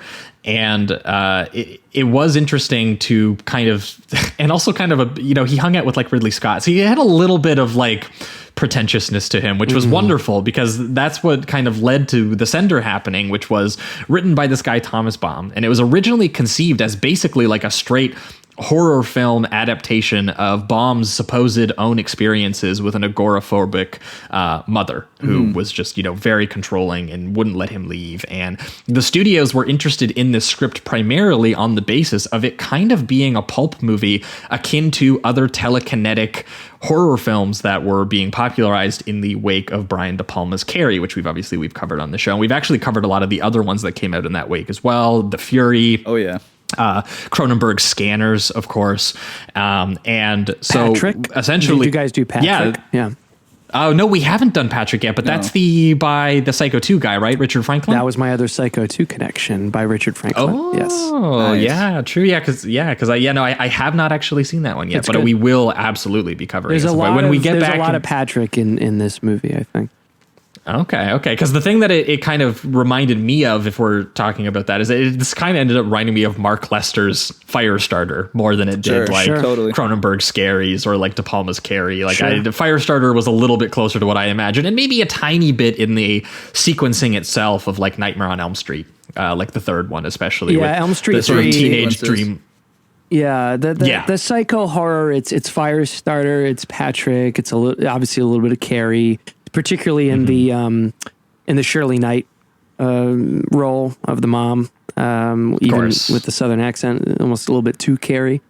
and Elm Street 3. And I would argue, yeah, just a tad bit of Ninth Configuration as far as an asylum movie dealing with the power of nightmares and memories. Yeah. Yeah, well, and it did make me wonder if Craven had seen this before, because Craven would eventually collaborate with Thomas Baum. Yeah. Yeah, because they did Night Visions together, which is not a very good TV movie. But if you're interested in seeing Craven do like a TV movie about a multiple personality telepath helping hunt down a serial killer, there are very few movies that will offer that to you. So it's not like you have many places to go. It was very cool to see an early example of like the kind of dreams coming into the physical reality. It's not quite as I guess tangible as it is in Nightmare on Elm Street, at least at first.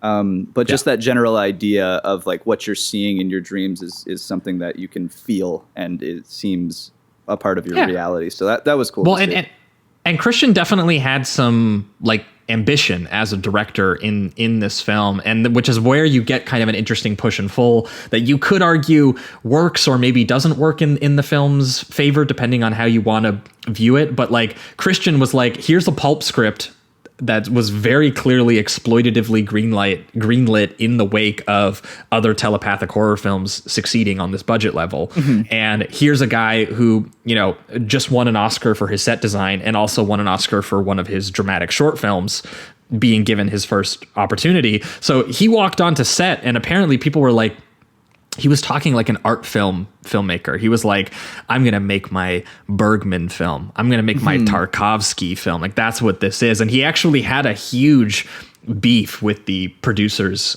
making this film, because he wanted to make a much more artier kind of slow burn film. And which is why we have a very strange combo in this film that personally I think works, but is like, it kind of walks that line of between both of those things, where he's taking the characters and the dramatics and the psychology very, very seriously. But at the same time, it will all of a sudden explode into like a very gruesome pulp, nightmare sequence. Like just kind of out of nowhere, being thrown through windows in slow motion and all of that. Like, those are the strengths. Those are the best parts of the film. Like it's a decent B movie that's punctuated by some really great set pieces around the premise of a patient who can cause a whole mental hospital to break down every time he has a vision or a nightmare. Mm-hmm. Yeah. And for anyone who hasn't seen it, it is starring Zeljko Ivanek, who I think is the first time we'll ever talk about him as well. You might recognize as that creepy dude from various Ridley Scott films, Lars von Trier films, also on a bunch of TV shows.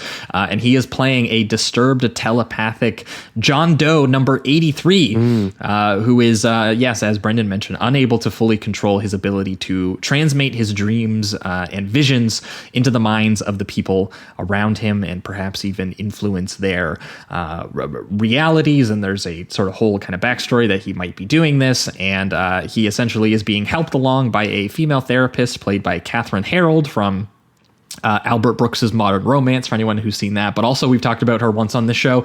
She's in Raw Deal, co-starring with Arnold Schwarzenegger in that film. She's pretty good in that as well. I first saw Catherine Harold. I was a big Larry Sanders Show fan, and she has a recurring role in season 2 as Larry's ex-wife. That was the first time I ever saw her. And she plays a therapist in this movie, and in real life, she became a therapist. Nice. In the early 90s, she became a licensed marriage counselor, I believe, while still doing TV roles. So she continued to do roles. I think she's in recurring roles in the 90s. I know she's in an episode of King of the Hill. Nice. in the late 90s, and she's a very beautiful lady. She has almost like a Margot Robbie look to her in this movie in particular, and she has very kind of naturalistic acting style, which I think grounds this movie a little bit more than it might otherwise have felt, given the subject matter. Yeah, I will say, you need that presence, because some of the things that she's seeing and feeling are obviously, very ungrounded and very crazy. And also, I'll say it, like Zeljko Ivanek as John is definitely delivering a much more sort of a performance that's both like kind of manic and mannered at the same time. It's kind of hard to describe. It's a bit of a strange performance, but I did eventually kind of get into it because that character, who knows what someone in that kind of situation would be feeling. But yeah, so he's being helped along by his therapist, and also his mother seems to be kind of hot on his tail, or also being conjured. You're not really sure for most of the film, but due to the tagline, you will understand he has the power to make you live his nightmares, and he's dreaming about you. Also, I will say, in connection to Ninth Configuration, another great poster.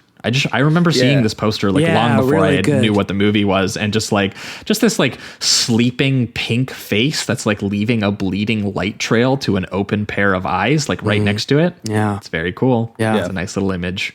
Also, just like in the opening, since we're just kind of talking about the like the poster and stuff, the music itself I thought was really good, honestly. Yeah, I wanted to mention that too. Go ahead. What'd you think? Yeah, it's cool because it's kind of almost spooky and very mysterious in the beginning, and then what it turns into is more of like a lush, kind of beautiful orchestral thing. But it almost seems like it starts with synth and maybe a little bit like I think it's a wind instrument. I couldn't actually pinpoint what exactly it was, but then like violins come in, and I was listening to it on my speakers too, just to nerd out on the audio a little bit.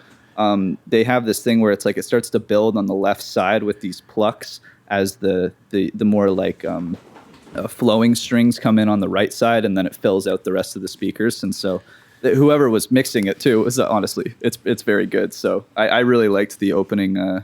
I mean it's by composer Trevor Jones, who did John Borman's Excalibur, Michael Mann's Last of the Mohicans. He did Angel Heart, Labyrinth. Like, he's kind of punching above his pay grade a little bit on this one. Dark Crystal as well. Now, Dark Crystal is fantastic. That score. You said Excalibur, which is John Borman, who did Exorcist 2.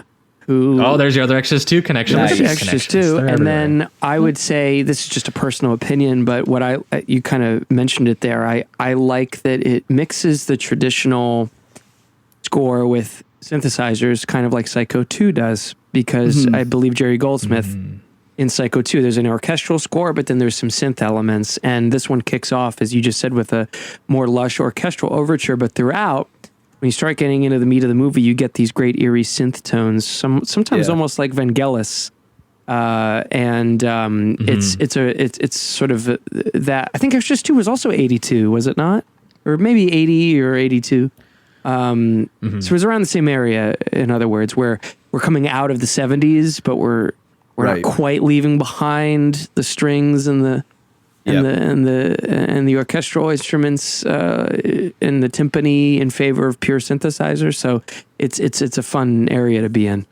Yeah, it's great. Yeah, I mean it's definitely like a surprisingly like I like lush is the right word, Jamie. Like it's and surprisingly like expressive, just again for the material that we're dealing with, because like you would not expect, again, something producers greenlit because they were like, we want our version of The Fury. Anyone got like a script that's kind of like The Fury around, and like to again have music that's kind of this beautiful and honestly imagery too. The cinematographer Roger really Pratt nice. Is the guy who this was one of his first films, and he would go on to shoot like Brazil and Mona Lisa with Bob Hoskins and the Tim Burton Batman. Like it's really nice vision sequences, like nice little tracking and dolly maneuvers and stuff that he's pulling off. And this moody opening, like right away, with you have John, who's very kind of unkept and a little angsty, and he wakes up next to a highway, walks barefoot to a beach crowded with families having a good time, fills his pockets with rocks, and in this incredible long crane shot that basically starts in the sky looking down at the beach and ends by the completion of the movement underwater in a close-up of John's face while he tries to drown himself in front of everyone. And just like the movement and the staging of this is kind of insane, and that it holds that shot for that entire time and also follows him, and the slow like He slowly walks his way into the water. Everyone watches him. People start turning their heads and being like, what is this guy doing? And then the screams when everyone realizes what it is that he's trying to do. Like, it is a great little opening that kind of, I was, again, going into this being like the Battlefield Earth guy, and I was like, that's just a great piece of visual and sonic directing. Yeah. let's get it right off the bat. This movie does not feel like it was directed by the Battlefield Earth guy. It just it's a perfectly good, and also the direction movie. I'd argue is maybe the strongest part of the film, more than the writing or acting or it's just Although I have to say, Thomas Baum, who did the script, get this one, he was the writer of the film. He also did a film called Witness to Execution, which was directed by Tommy Lee Wallace, who directed Halloween 3 Season of the Witch, which starred Tom Atkins, who was in the Ninth Configuration. Hell yeah.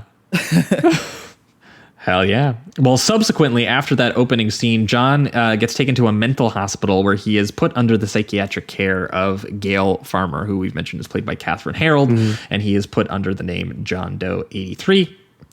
And she does briefly try to get some personal information out of him to a resounding fuck off because he is at once angry and upset that his plan to fill his pockets with rocks and walk into the ocean didn't work. He was planning to kill himself very old school Hollywood melodrama style, but instead finds himself suffering from amnesia. And he doesn't remember exactly why he did that or why he had those feelings or maybe why he did that. And he claims also to never have had a father like Jesus, connecting it to our good friend William Peter Blatty. But the issue there, as Katherine Harold points out, is they already have a Messiah who believes that he's the chosen one and living inside the facility. And the rest of this movie, for a lot of it anyway, becomes sort of similar to Ninth Configuration in that it is him hanging out with various other eccentric patients, even though it is a little bit more tied to the plot of Gail watching him and the way that he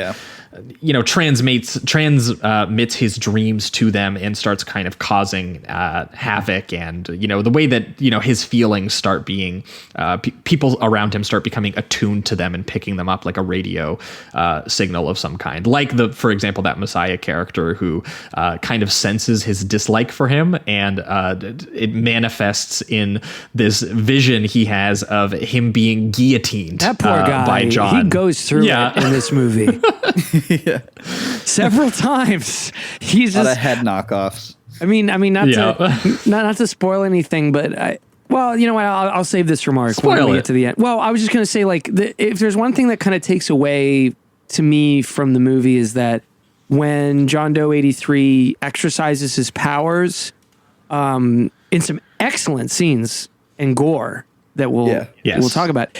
The one thing that kind of takes away is that then everything snaps back to reality, and they didn't actually happen. Every time, and it's just like, oh, I thought the trick gets a little old. It's like, and it'd be cooler if maybe at first that happens, but then eventually it really does stay permanent because you get all these great moments. Like for example, Messiah, to spoil something right off the bat, he's convinced that John Doe 83 has been guillotining him psychically, and then later on in the movie when I hate when people do that to me, by the way. I'm sick of it. I'm sick of it.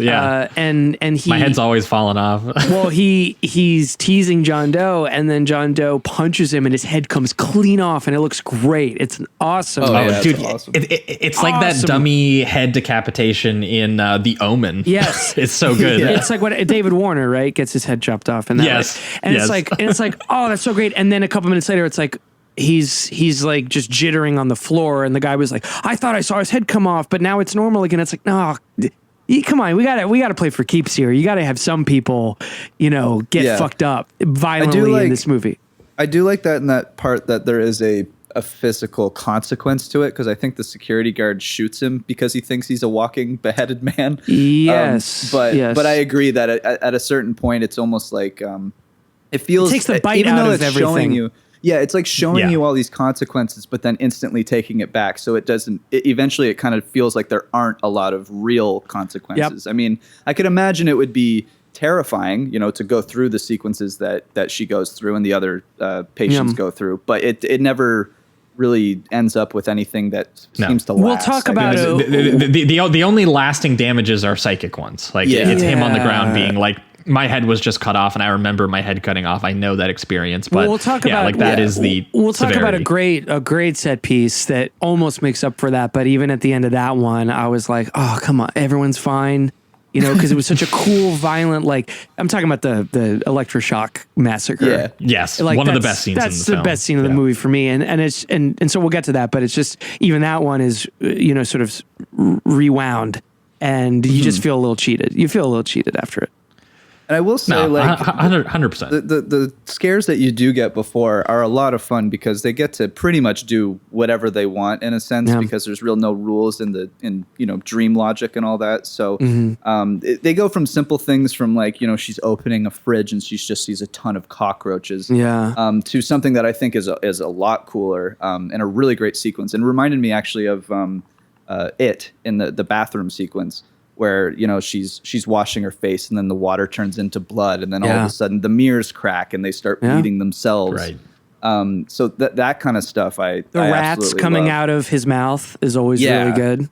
And a real big, like the way that he that Christian directs it too is really gross, because he kind of does this close up of a dummy that they made, and so you see the rat actually coming out of the guy's mouth for a brief second. Yeah, it's almost like an Italian horror thing that you wouldn't expect to see in this movie. Very, right?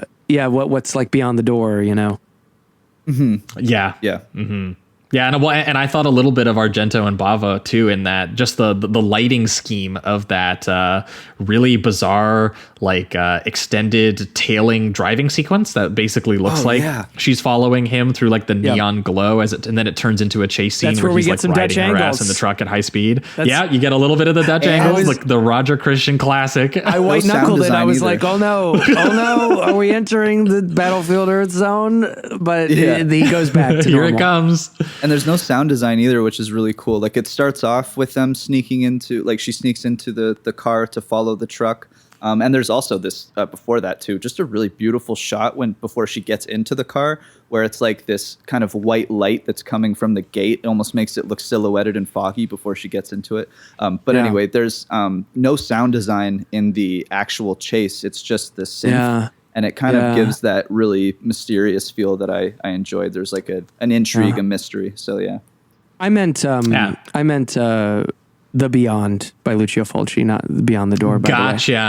Okay, I haven't seen Beyond the Door, but yes, The Beyond, Lucio Fulci, definitely. Beyond that's definitely is feels also like great. I think that new Evil Dead movie looks like it's basically going to be Beyond the Door, but you know, we'll see. Yeah, there's a print of it that gets played every once in a while here in Toronto on 16mm. So I keep holding it off until I get a chance to see that because I want to go. It's fun. It's just The Exorcist. It's just The Exorcist, but they're Italian and the mom is possessed instead of the daughter. But it's fun. Yeah, that's great. But yeah. Well, and so like the primarily the reason we're talking about them is because the stuff that is strongest about this is probably the surreal sort of dream sequences, and it helps too that a bomb script is smart enough that it does program them into, like, a lot of the story is developed through these sequences. Like Gail is who we see primarily experiencing them early on, because she is, when John is asleep, she is starting to get his feelings and his fears and his visions projected to her. And it starts off like very, very simple stuff and really, like elegant stuff. Like, it is just, she sees John like stealing a necklace from her jewelry box in the middle of the night. Right. And it was like the piece of jewelry she was wearing at work. So she obviously immediately assumes, well, my patient has just broken out. It's probably something that's happened to me before. And she calls up the hospital. She's like, look, he's broken out. He's broken into my house. Call the cops. I'll deal with this. This is something tangible and in reality and in my line of duty as in my profession. Right. Yeah. But it's captured in this really nice little like panicked tracking shot, like all through her house as she goes like room by room and light switch by light switch. And it does contribute a little bit to this uncanny feel of that's not exactly what it is that's happening here, which is then corroborated when the cops show up and they go, there's no break-in signs. There's no broken window. She calls the staff. They say that he's still asleep in his doorbed.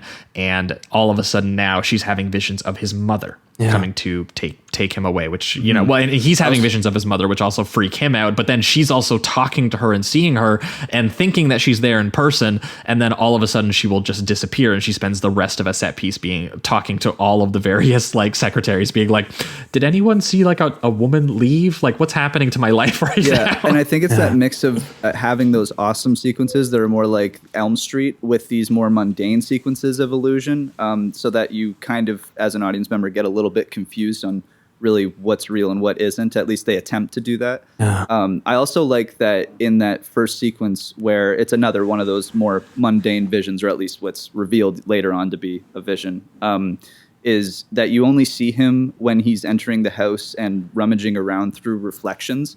Like, I think she only sees him through the reflection of the door that leads to the outside, and then when she turns around, she sees him in the mirror, the dresser mirror. So right? Yeah, I thought that was kind of interesting, just that she doesn't see anything super physical, at least right in front of her in that sequence, and then it turns into, or at least it's revealed to be a vision. So I think those small details are really cool and pretty important to buying what you're watching, and especially when they start to do the kind of reveals of the twists, which 9 times out of 10 is just that it was a dream sequence and it wasn't what you thought it was. They tend to do that over and over again, but they're effective. I was going to say, at the very least, they do say, like, look, the way that he's directing them, they're incredibly vivid and they feel incredibly real. And like, that's what you're supposed to be kind of getting at it, is that I do wish that they committed to doing more like physical consequences, but they are meant to be like, you are feeling them as if they are 100% real, because he is, I guess, sort of like sending thoughts directly to your brain. I think they say at one point that they're like, the hospital has been doing research study on mothers and babies, and they're like, infants can communicate telepathically for the first 6 months, sending for their mother, and they're like, we have the first adult case of sending. Yeah, which is funny because... Yeah, sorry, go ahead. Well, I was just saying, it's funny that like this is a state mental hospital. She actually makes a point of that in the beginning, and it's like, I don't know if a state mental hospital is like doing experiments on infant mother telepathy. I mean, it would be more, I'm not saying the government doesn't do that kind of research, but like this, you know, dime a dozen state mental hospital does it. It would have made more sense if it was like a private, you know, medical, kind of shady institution that's doing. Put it all the men in suits and fire starter kind of horror stuff, right? But I also kind of like how Cassavetes in The Fury. I like how the no nonsense doctor, played by Paul Freeman, who played very accomplished actor. He played everything from Henry V to the goopy guy in the Power Rangers movie, I think. He's her like superior, Ivan Ooze. That's what I was thinking of. He's her superior at the hospital, and he's sort of at first the classic by the books authority figure, and then after she tells him of her weird car chase, he's like, well, I suppose it could be telepathy. I was just going to say that. He instantly thinks he's instantly bought into how it's psychic. He's like, oh, I suppose perhaps it could be his otherworldly brain powers if we have to do some experiments around that. It's like, oh, that was easy to convince him of that. Yeah. Within my notes, I was even like, so is telepathy just normal in this world? Like, is that just... it kind of comes out of nowhere. And then later when they find him trying to commit suicide again, and they stop him, they all kind of crowd around him, and she's like, Captain Harold's like, what are you going to do? And he's like, what we should have done is, first off, scramble his brains with electroshock therapy. It's like, well, you already said you believe in telepathy. Is this a good idea that you're going to make his brain have convulsions all over the hospital? I don't know. Yeah. Does seem irresponsible. Which by the way, that is the best sequence. Like when they Let's talk about that scene. The first round of electroshock therapy that they do on him, which briefly, with the way that they shoot the old school medical devices, it briefly did remind me actually of the medical horror stuff in The Exorcist, talking about Blatty. Yeah. And his brains, when they start trying to like actually electrocute him, his brains send everyone flying in slow motion. So like cool. Gravity has left the room, and you get so many shots of just these doctors being like just lifted off the ground, and it's expressed in this really physically gruesome way. Like the shot Jamie mentioned that I love too, of the dummy doctor flying through the full blast like a stunt shot, ragdoll style. But then also you get stuff like Speaking of ninth configuration, we get a Vietnam flashback of like the one dude patient in the hospital who believes that the war is still ongoing. There's that patient, and he's a nice guy, but he thinks he's still in Vietnam. Like that's when John Doe 83 gets there, this guy won't shut up about Vietnam. And while everyone else is getting violently thrown around, you see there's some specialization because he is getting shot at. Like he's taking cover behind a sofa or something. And what the telekinesis is doing to him is bringing him back to Vietnam. So it doesn't totally make sense because it's like, well, why aren't we seeing the deepest fears of the other like they're just getting of the other people? Like, but whatever, it's fine. But you can make up really excuses like the girl smashing her head against the mirror is maybe like self-abuse or something. But yeah, it doesn't really specify. And with the Messiah, it is the anxiety that guy expresses about his head being cut off. So he's just standing in the shower while his neck just starts bleeding out everywhere, like he's being strangled with a wire or something. And talk about the score. What I really love is as soon as they flip the switch, for the ECT, the synth it could be a sound effect, but it's really a synthesizer, and it blasts this great kind of sawtooth note. And then everyone instantly it feels like an anti-gravity machine has been turned on. I have it in my notes. Everyone goes anti-gravity. It was like Dead Space. All of a sudden, everyone's just like whoosh, and then everything's in slow motion. And man, when that boss man, the Paul Freeman character, when he gets catapulted through the window, it's so good. And you're just like, it's like a good 2 minutes. And then Catherine Harold, who maybe because she's been connecting with him, like she's almost like less affected by it, she runs in and she yanks off the cord to his head, and it all stops. And unfortunately, everyone realizes that they're fine and that it was all an illusion.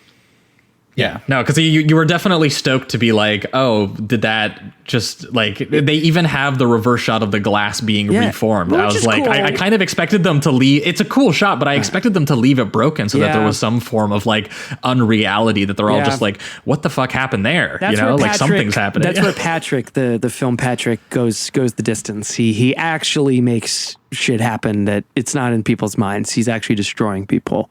Gotcha. But hey, as far as depicting that on screen, this is as cool and physical as it kind of gets from Roger Christian. Like he directs the hell out of these visions that he's making people have. Absolutely. Especially.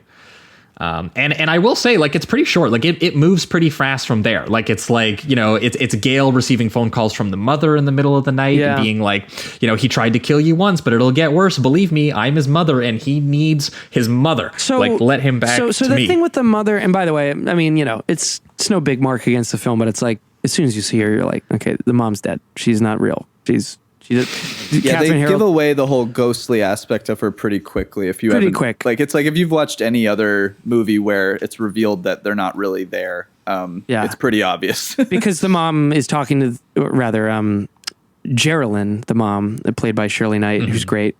She's even though it's like, I wish she just give her like, I don't know, give her another accent. Don't give her the Piper Laurie accent from Carrie. It's just a little too similar. But Catherine Harold's talking to her, and then Catherine Harold's like, let me get on the phone. And then it's an artful camera move, but as the camera shifts from both of them talking to just Catherine Harold on the phone, when it comes back, the mother's gone. And it's like, well, she couldn't have just left the room that quickly. She's obviously a ghost or a apparition from Patrick, from John Doe 83. So you kind of know that's coming the whole time. But at the same time, I guess the idea is that she wanted to kill him as a boy because she thought he was like a Jesus-like parthenogenesis baby who didn't have a father. So he's haunted by her wanting to commit suicide, which kicks off the whole film. And then he does it he tries to do it again several times throughout the movie. So the goal is for Catherine Harold to prevent him from killing himself because she's protecting him from the apparition of his mother. Yeah, from his own like self-deluded conjuring of his own mother who wanted to kill him. Like, yeah, it's actually strangely kind of convoluted in terms of like even though I do feel like it does like broadly make sense. Like I was watching it, and you do have this, vision of him like imagining himself dying in his dreams, which is that bit that we were talking about where she goes into her bedroom and he's like a corpse, just like covered in rats, and you get the rats like literally coming out of his body. It's gross. It's great. And then you also get this sort of like tragic, little bit of a monologue that he gets about, how all he can remember from his amnesia is just like smelling gas and these feelings of that's pretty possibly chilling. being locked up by the mother and possibly being abused and by John Mueller, who was trying to do the Russiagate report, but he kept trying to kill this kid. Of course. No. It's an interesting villain, but they actually don't really flesh her out enough. Like, it's like, okay, she thought he was Christ-like, so she tried to kill him. It's kind of a motivation, but there could be a little bit more going on there if they spent more time. And I guess what they really do with the twist is really just reveal that she's dead, because up until that point, you as an audience member could just assume she's dead or alive, and that he's just, giving her these illusions, this thought that she's actually talking to the mother, because he's instilling all of these other ideas inside her head and illusions. So I guess the real twist for the audience member is that she's actually dead and not alive or dead. So it's which kind is of a weak, okay, but yeah, it works. It's not that great, but you know what's great though, and I wish they had almost done more with this. I don't know, somehow made the twist or the nature of his condition more based on this is the card scene where she's asking him. I want. Do you want to talk about that? Go ahead. Well, I just wanted to bring up before you went in another weird connection that I wanted to make that you might have done subconsciously between the ninth configuration and the center.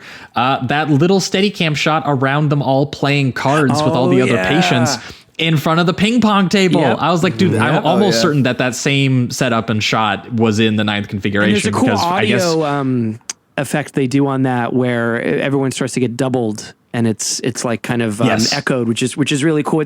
There's not a lot made of it. It's just kind of a nice atmospheric thing.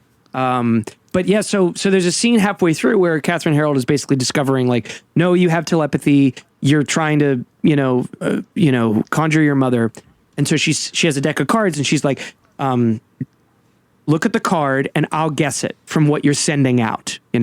She's not asking him to guess the card. She's saying, you're sending so hard, I will know what it is by your brainwaves. And so he picks up a card and she gets it wrong. She says it's a red card and it's actually a black card. And you're like, okay. And then another one and another one and another one. And at first you're like, oh yeah, I guess she's wrong. It's not working, or he's preventing her. But then you start to realize every card she's calling is the opposite, color or suit of what she's saying. So what's really happening is he is using his brainwaves to stop her from guessing the right card. And at the end, she goes, 10 out of 10, 0. I got 0 out of 10. Do you know what the odds are of that? It's the same thing as me getting getting me 10 out of 10. Mm-hmm. And it's a work fun, for him. It's a clever little moment. It's a fun little moment that I wish could have been turned into more about like he can only send false images, or I don't know, something a little bit more like interesting than just what we learned, which is that he's telepathic, and that's that. Because it was a fun like fake out of, oh, you think she's going to get all them right, but she actually gets all them wrong, which is also basically like the same confirmation. So they try to play around with it a little bit, but eventually it just ends up that he's in a warehouse and he's in a house and his mom is trying to kill him, and Catherine Harold is trying to get to him. I did want to say that another kind of link between ninth configuration and this, I felt like the TV scene where I liked the TV scene quite a bit, too. honestly, where like the news report is saying that he's gone missing and everyone is calling him like a little mama's boy. And he's, and because they're out looking for him, and he starts smashing the TV. And I love the way in the soundscape that it just starts like replaying over and over again, the news report, where it's like, if anyone has any information. He's like freaking the fuck out over and over again. And then it's the maniacal laughter from the Messiah character pissing him off that causes him to like punch him in the head and like literally knock his head right off. Well, and then they have that red lighting sequence too, right after that too, that kind of disappears as everything goes back to normal. So I was thinking it felt a little bit like the scene in Ninth Configuration where Scott Wilson is being taunted by all the bikers. Like, you have your mental patient who's being taunted, and now these are fellow inmates, I guess, but it felt kind of similar. Like, you feel bad for him and he doesn't know what to do, and there's all these maniacs around him who are just like in a circle taunting him. It was a little bit of a parallel scene there. Mm-hmm. Except someone gets their head blown off.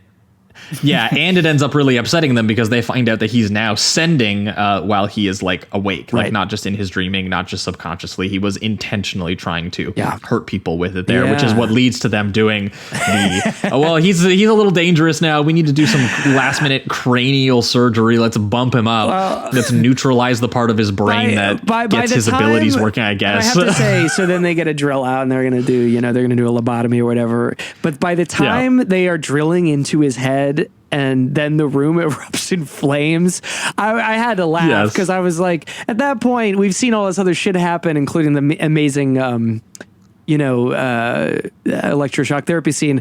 I'm just thinking, like, stop trying to crack into the kid's noggin.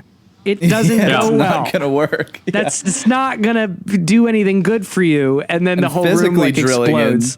Into his brain is definitely not going to do it if the shock therapy just did it. And that was just like surface level, It was almost like a comedy abuse. sketch where it's like, well, I guess this time we're just going to have to drill into his head and that's going to fix it.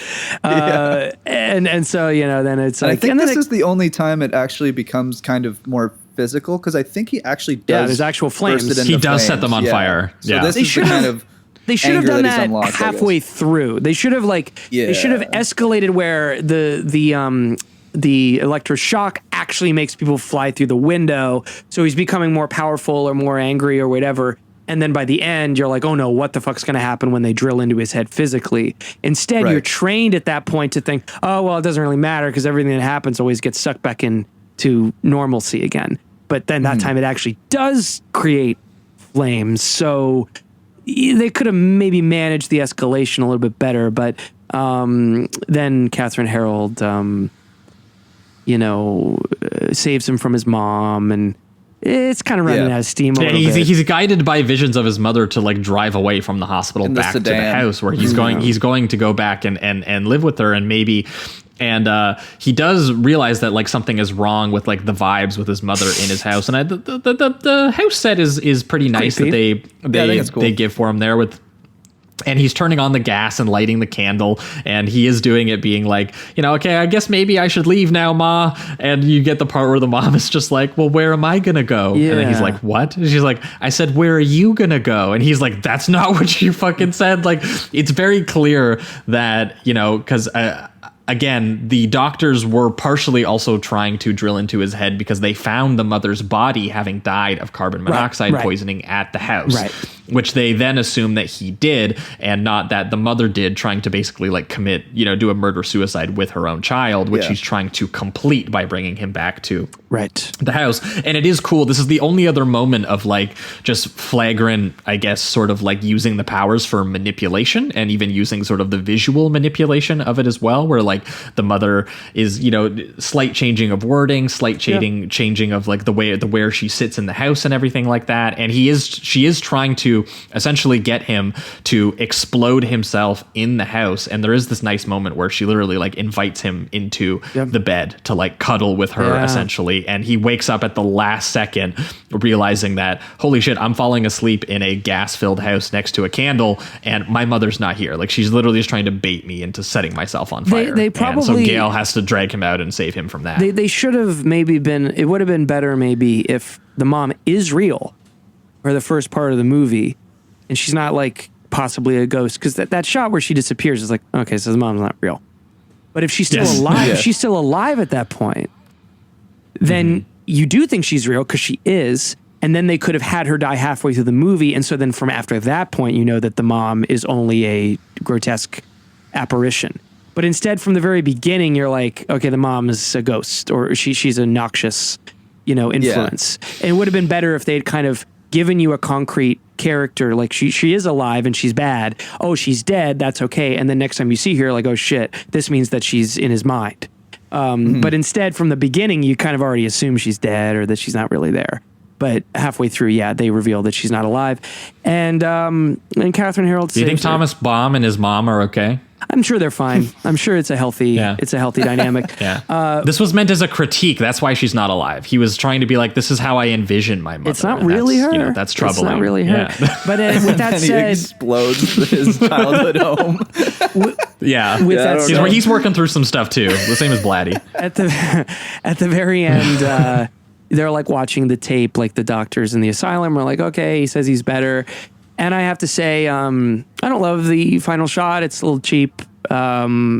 You spend... I think, once again, I think Christian almost just makes it work because it's pretty well directed. The actual tracking shot itself into the car, the actual patience with the reveal of it and the soundscape for it. Like, I was sitting there going, like, the actual written piece, it should be like dumber and sillier than it is. But like the moment for me was actually still kind of strangely eerie, I guess, and kind of here's kind what of I would effective. say. Here's what I would say. It would have been, because basically why I don't think it was effective was like, okay, so he did all of that to get rid of the apparition of his mom, and then she's just still there. It's like, okay, well then what was any of that for? It would have been better if she's alive. No escape. She's alive the whole movie. And she is alive in the house, and then they burn the house down. He physically kills her, but then she still can't and be then at the end, she's an apparition in his mind. And that's like, okay, it's not the same thing. She's transcended into a fully spiritual haunting of him, as opposed to... It'd almost be even worse just because now he can't escape her whatsoever, he can't escape her. I guess. Yeah. Whereas like in the movie itself, it's like, well, that was where we were half an hour ago. Who cares? Like, she's just... Yeah, there is a lot of rinse and repeat in this. Yeah. As good as like the direction is, and the sequences are fun, and like there's a lot of cool things to watch. That explosion, by the way, is really nice. It's really good. It's awesome, and he knew that. Yeah. Christian is just like, let me get 15 different shots of this giant fucking explosion because there's just so many. How many cameras can Paramount get us? Yeah, it was. I had to. Anytime a director does that, they're just like, look, we have an explosion. We might as well just get as much as this thing as possible. So I really enjoyed that. That's why I think that this is kind of just like not particularly well thought out, kind of pulpy material, but it is directed into a little bit of a weight class bigger than it is, mostly just because, again, like even just the vision of like his overbearing mother like standing over top of them in the staircase is kind of a creepy image. The actual, in the back of the ambulance watching the house explode, like it's a huge explosion. It's beautiful. What would you have said if when I suggested these films that you would think the direction from the guy who did Battlefield Earth was the strongest part of the Sender? It is shocking. I would not have believed you. I would not have. It's going to be wild for me to see Battlefield after this now. Because I'm just gonna be like, what happened, brother?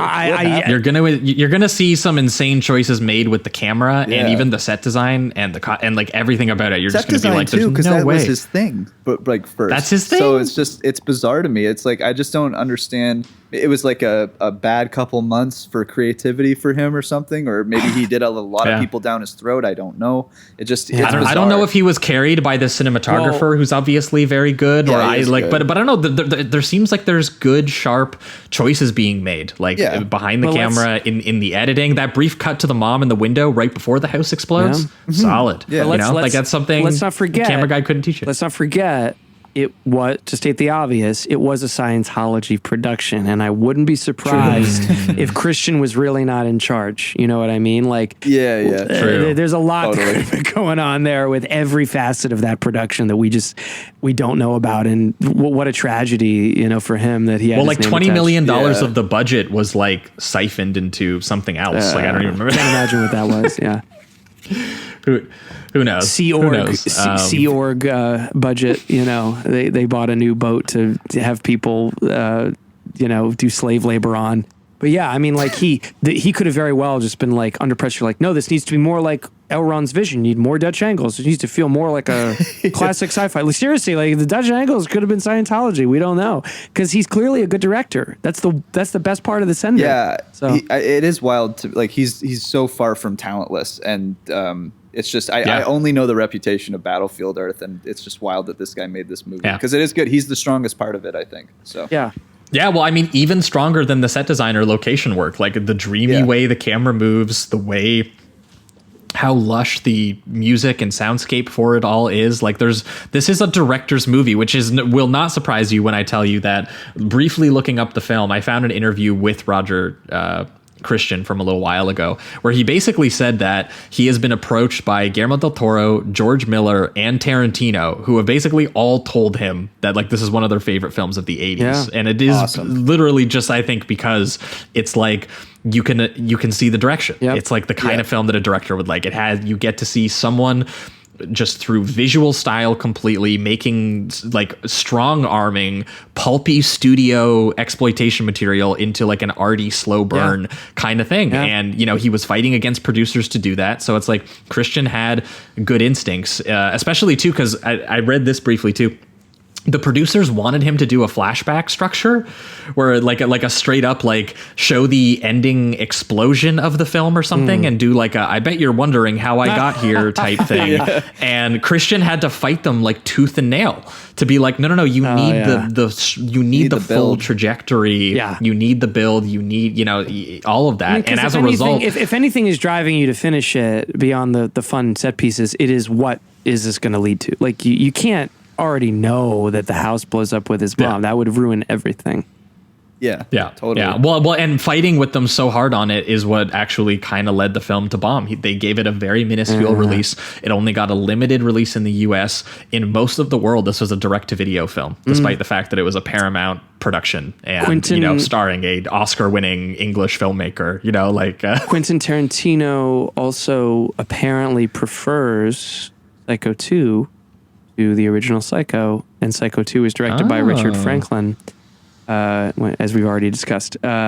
So he had a thing for these early 80s psycho horror films. They were kind of left behind. That were left behind, yeah. I mean, I love Psycho 2 as well. I don't know if it's not better. Psycho 2 is amazing. It's not better than Psycho, because how can you say that? No. But I prefer watching it to Psycho because it's just fresher, Like I haven't seen it the 1,000 times I've seen Psycho in one way or another, like culturally and personally.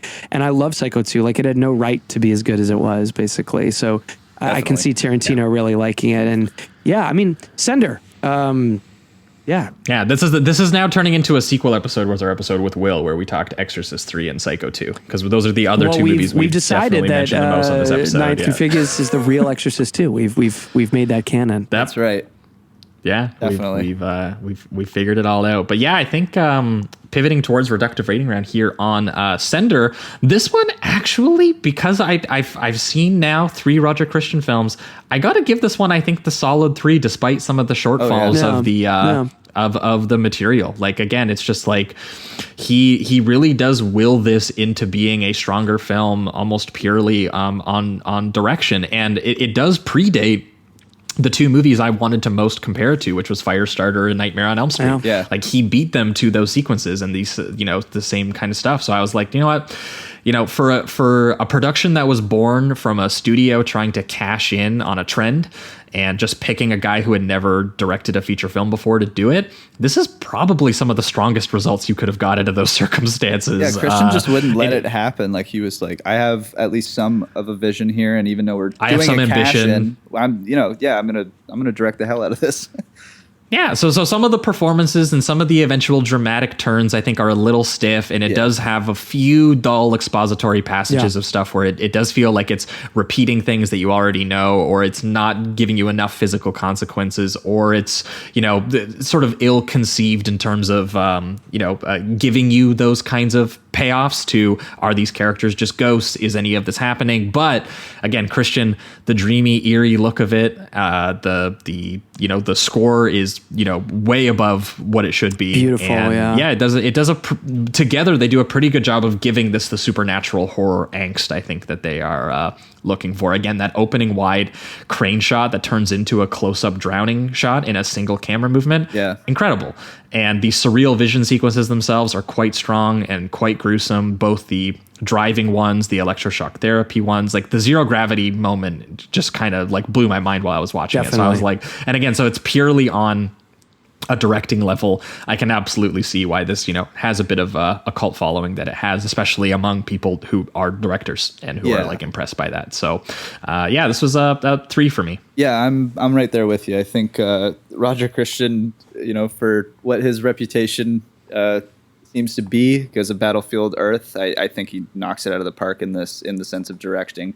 I think the writing is a little bit on the weaker side, but I do still kind of feel like, maybe Baum's quarrels with his family and specifically mother. So that is interesting to dive into. But the most interesting aspects... There's some feeling in there for sure. Yeah, but I do think the most interesting aspects, of this is just watching things that are a precursor to the things that we love, especially that are so huge in pop culture, specifically Nightmare on Elm Street. And for me, there was even like that bathroom sequence reminded me of It with Beverly when she's seeing the blood and no one else can see it and all of that. And I'm not sure what the timeline would be like when It was released, but I know the film itself, 90, the TV film, didn't come out until the 90s. That was years later. Yeah, so I think like a decade later. So that was kind of cool to see. And there's a ton of examples of that in this movie, and I think that's pretty impressive. Yeah, I don't have too much to add. I just think the screenplay probably could have been tightened a little bit or just made more interesting with a little bit more of mystery when it came to the reveal of the mother, because it does seem to be a really big part of the story. And it's fairly obvious the way that it's directed what's going to happen. But solid performances. Nothing that super stands out, but I do think that Harold and Ivanek are quite good together. Solid 3. I'm gonna echo you guys. I think it's a 3. If it were what most filmmakers would have produced, that is to say, a Carrie knockoff, it would probably be at best, a 2 or a 2.5. But I think there's some extra special sauce here that brings it outside of that. I mean, I think I don't know. I don't have it in front of me. I think Patrick had been made in the meantime, so it probably owes a little bit to another movie where there's a telekinetic guy in a hospital bed. Patrick was 1978, which also was coming out around the same time. So Carrie was the original, but then Patrick was kind of an evolution on that, and this is an evolution on both of them. So it's incorporating other. Yeah, and Scanners came out 1 year before the Sender, and we got a great head, not explosion, but head decapitation in this one. That's true. So it's incorporating a lot of other influences beyond just another telekinetic teen thing. And as you guys said, great direction. I really like the performances. I think it's right smack dab in the middle of the film. There's that awesome set piece of the electroshock zero gravity massacre, which kind of had me leaning in just with a big smile on my face, which is what happens when I'm watching a horror movie. I don't get scared. I just lean in with a perverse grin. So that's when I know I'm enjoying it. And I also agree. Could have been a more original script. Thought the mother stuff was way too predictable. But ultimately, you're watching it for the style and the panache they bring to the set pieces. You're not necessarily expecting a completely original horror or psychological thriller. And so let's resuscitate, a little bit of the Roger Christian reputation. Hopefully maybe in 10 years or 20 years, people remember him for this and not for Battlefield Earth. Yeah, definitely. Yeah, let's go down the rabbit hole. He did a Nostradamus movie in 1994. I haven't seen that. It looks kind of interesting. I don't know. Yeah. He did another Starship from 1984. No one I know has seen this, so I might have to see if they're out there. Wait, he did a Joseph and Mary movie with Lawrence Bain? And what is this? He did like a Pureflix movie. Okay. All right. We need to go down the rabbit hole. We need to see what went down with him. And also, I want to go down the Thomas Baum rabbit hole a little bit, also having seen Night Visions.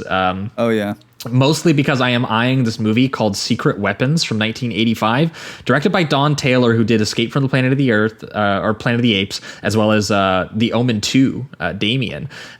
This movie, Secret Weapons, it's the Soviet high school girls are sent to the U.S. where they are taught to become secret agents and use sex to find information. Oh, hell yeah. Let's Starring go. Linda Hamilton. Oh, wow.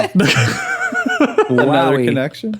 By the way, I just have to say, whether he directed The Sender or not, Roger Christian as the production designer on Alien, that's an immortal position. I mean, Alien is obviously one of the most amazing horror films, sci-fi films ever, and so much of that is owed, and increasingly every year that goes by, I realize less and less is owed directly to Ridley Scott.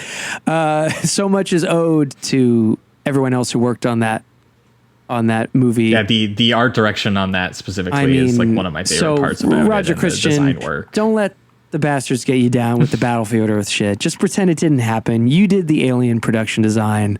No one can take that away from you. It was. Let's just pretend it was. We may not even be Scientology directed Battlefield Earth. Let's get that credit changed. It was Tom Cruise's first director position. Let's have that be canon. But yeah, no. So I mean, The Sender, fun. Definitely watch it. It also reminded me of the very opening scene.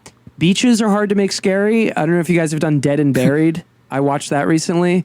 We have incredible movie. Now that's really like good. that's more like a 3.5 or 4 for me, but another and a scarier opening, but another. It kind of I got a little bit of that in the beginning of this. You know, it's like this placid environment that suddenly becomes very menacing, and it reminded me a little bit of the opening of Dead and Buried. So it's he worked with a kind of modest script and turned it into something really fun. So I really liked The Sender. Yeah. Me too. And I think that will wrap it up for this week. That was the Ninth Configuration from 1980, as well as The Sender from 1982. Thanks so much, Brendan, for joining us finally and bringing these films with you. Thank you, guys. It was a real pleasure. It was a real pleasure to talk about them with you. Yeah, and thanks for going along with us and going crazy. I'm sure everyone will appreciate the in-depth Ninth Configuration background. It took us about half an hour before we addressed what the plot of that movie was. They might be surprised that another podcaster talked a lot as a guest, but what can I say? I love the Ninth Configuration, and I was also pleasantly surprised by The Sender. So we had a lot to talk about. Yeah.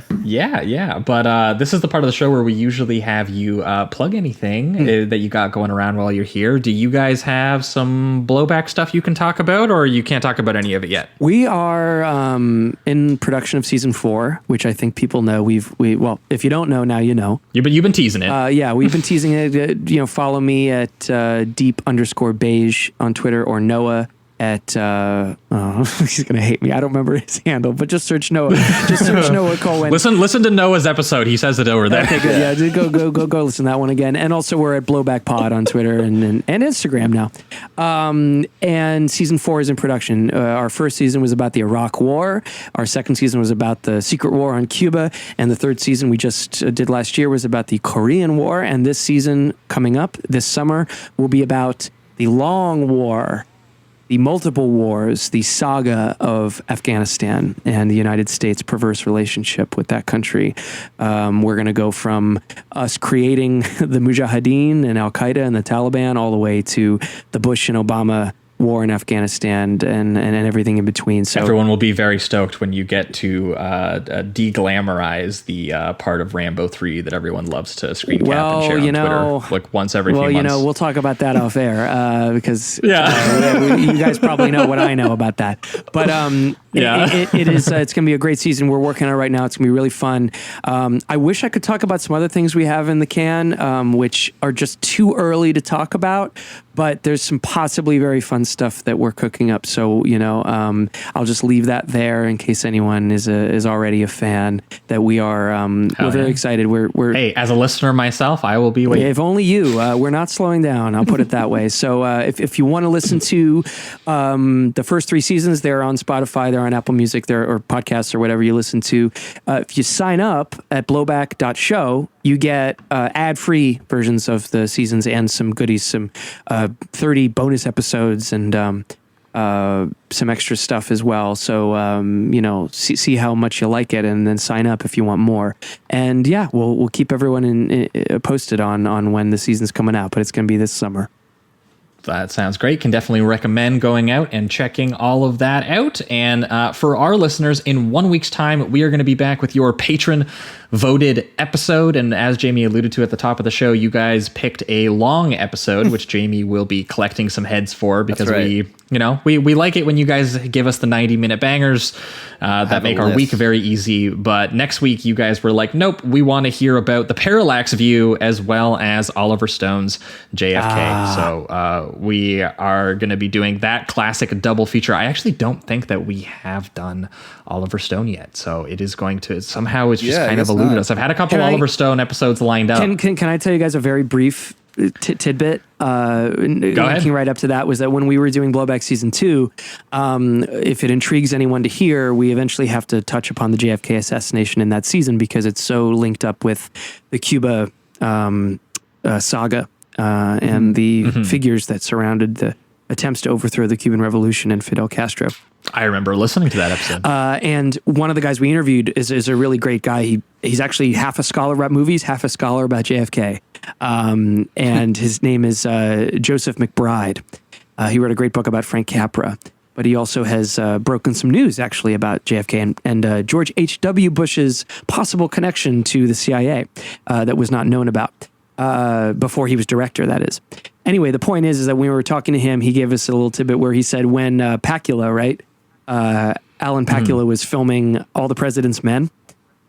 Someone said, Bob Woodward, who, we're making this movie about, apparently he was part of the, naval intelligence, kind of maybe part of the nexus of American intelligence with the CIA and some of these groups. And Pacula apparently said, yeah, I know, I've read about that, but I can't think about that right now or I will lose my mind. So while he was directing that movie, like lionizing Woodward and Bernstein, he had to also hold in his head the fact that Woodward has some shady points on his resume that may indicate he was not just a journalist, totally separated from the institutions Pacula's pointing the finger at in that film. So it's one of those things in American politics, which, believe me, Noah and I have bumped up against as well. We have to find sources and kind of pick through the every little nook and cranny. But that's a great double feature. The Pacula and the the patrons JFK. wanted it, so that's what we're going to be talking about, and it is going to open the floodgates to us to do a little bit more of Oliver Stone, which we will be doing actually 2 weeks after as well. But so that's over exclusively on the Patreon next week, and then in 2 weeks' time we have a special guest joining us, and we are going to be going Clint Eastwood mode. We are going to be talking about the Eiger Sanction, which is it 1975, 1976, one of his directed thrillers about him going mountain climbing to hunt down a assassin or to assassinate someone, and the mountain climbing footage that they got ended up killing one of the climbers, and we will I don't remember if Jamie's seen that one or not, so it's pretty insane mountain climbing footage, and we will talk about that story. Wow. And we're going to be pairing that with In the Line of Fire, directed by Wolfgang Peterson, who recently passed away, actually. So it was we kind of realized we hadn't done Wolfgang Peterson yet, and it kind of made sense. And it's a little bit later in Clint's career as well, so get to see some more aged 90s lines on his face. So yeah, we're going to be talking about Clint Eastwood in 2 weeks' time over on the main feed. So look forward to that. But that being said, that wraps it up for everything this week. Thanks so much for listening, and keep it sleazy. Keep it sleazy.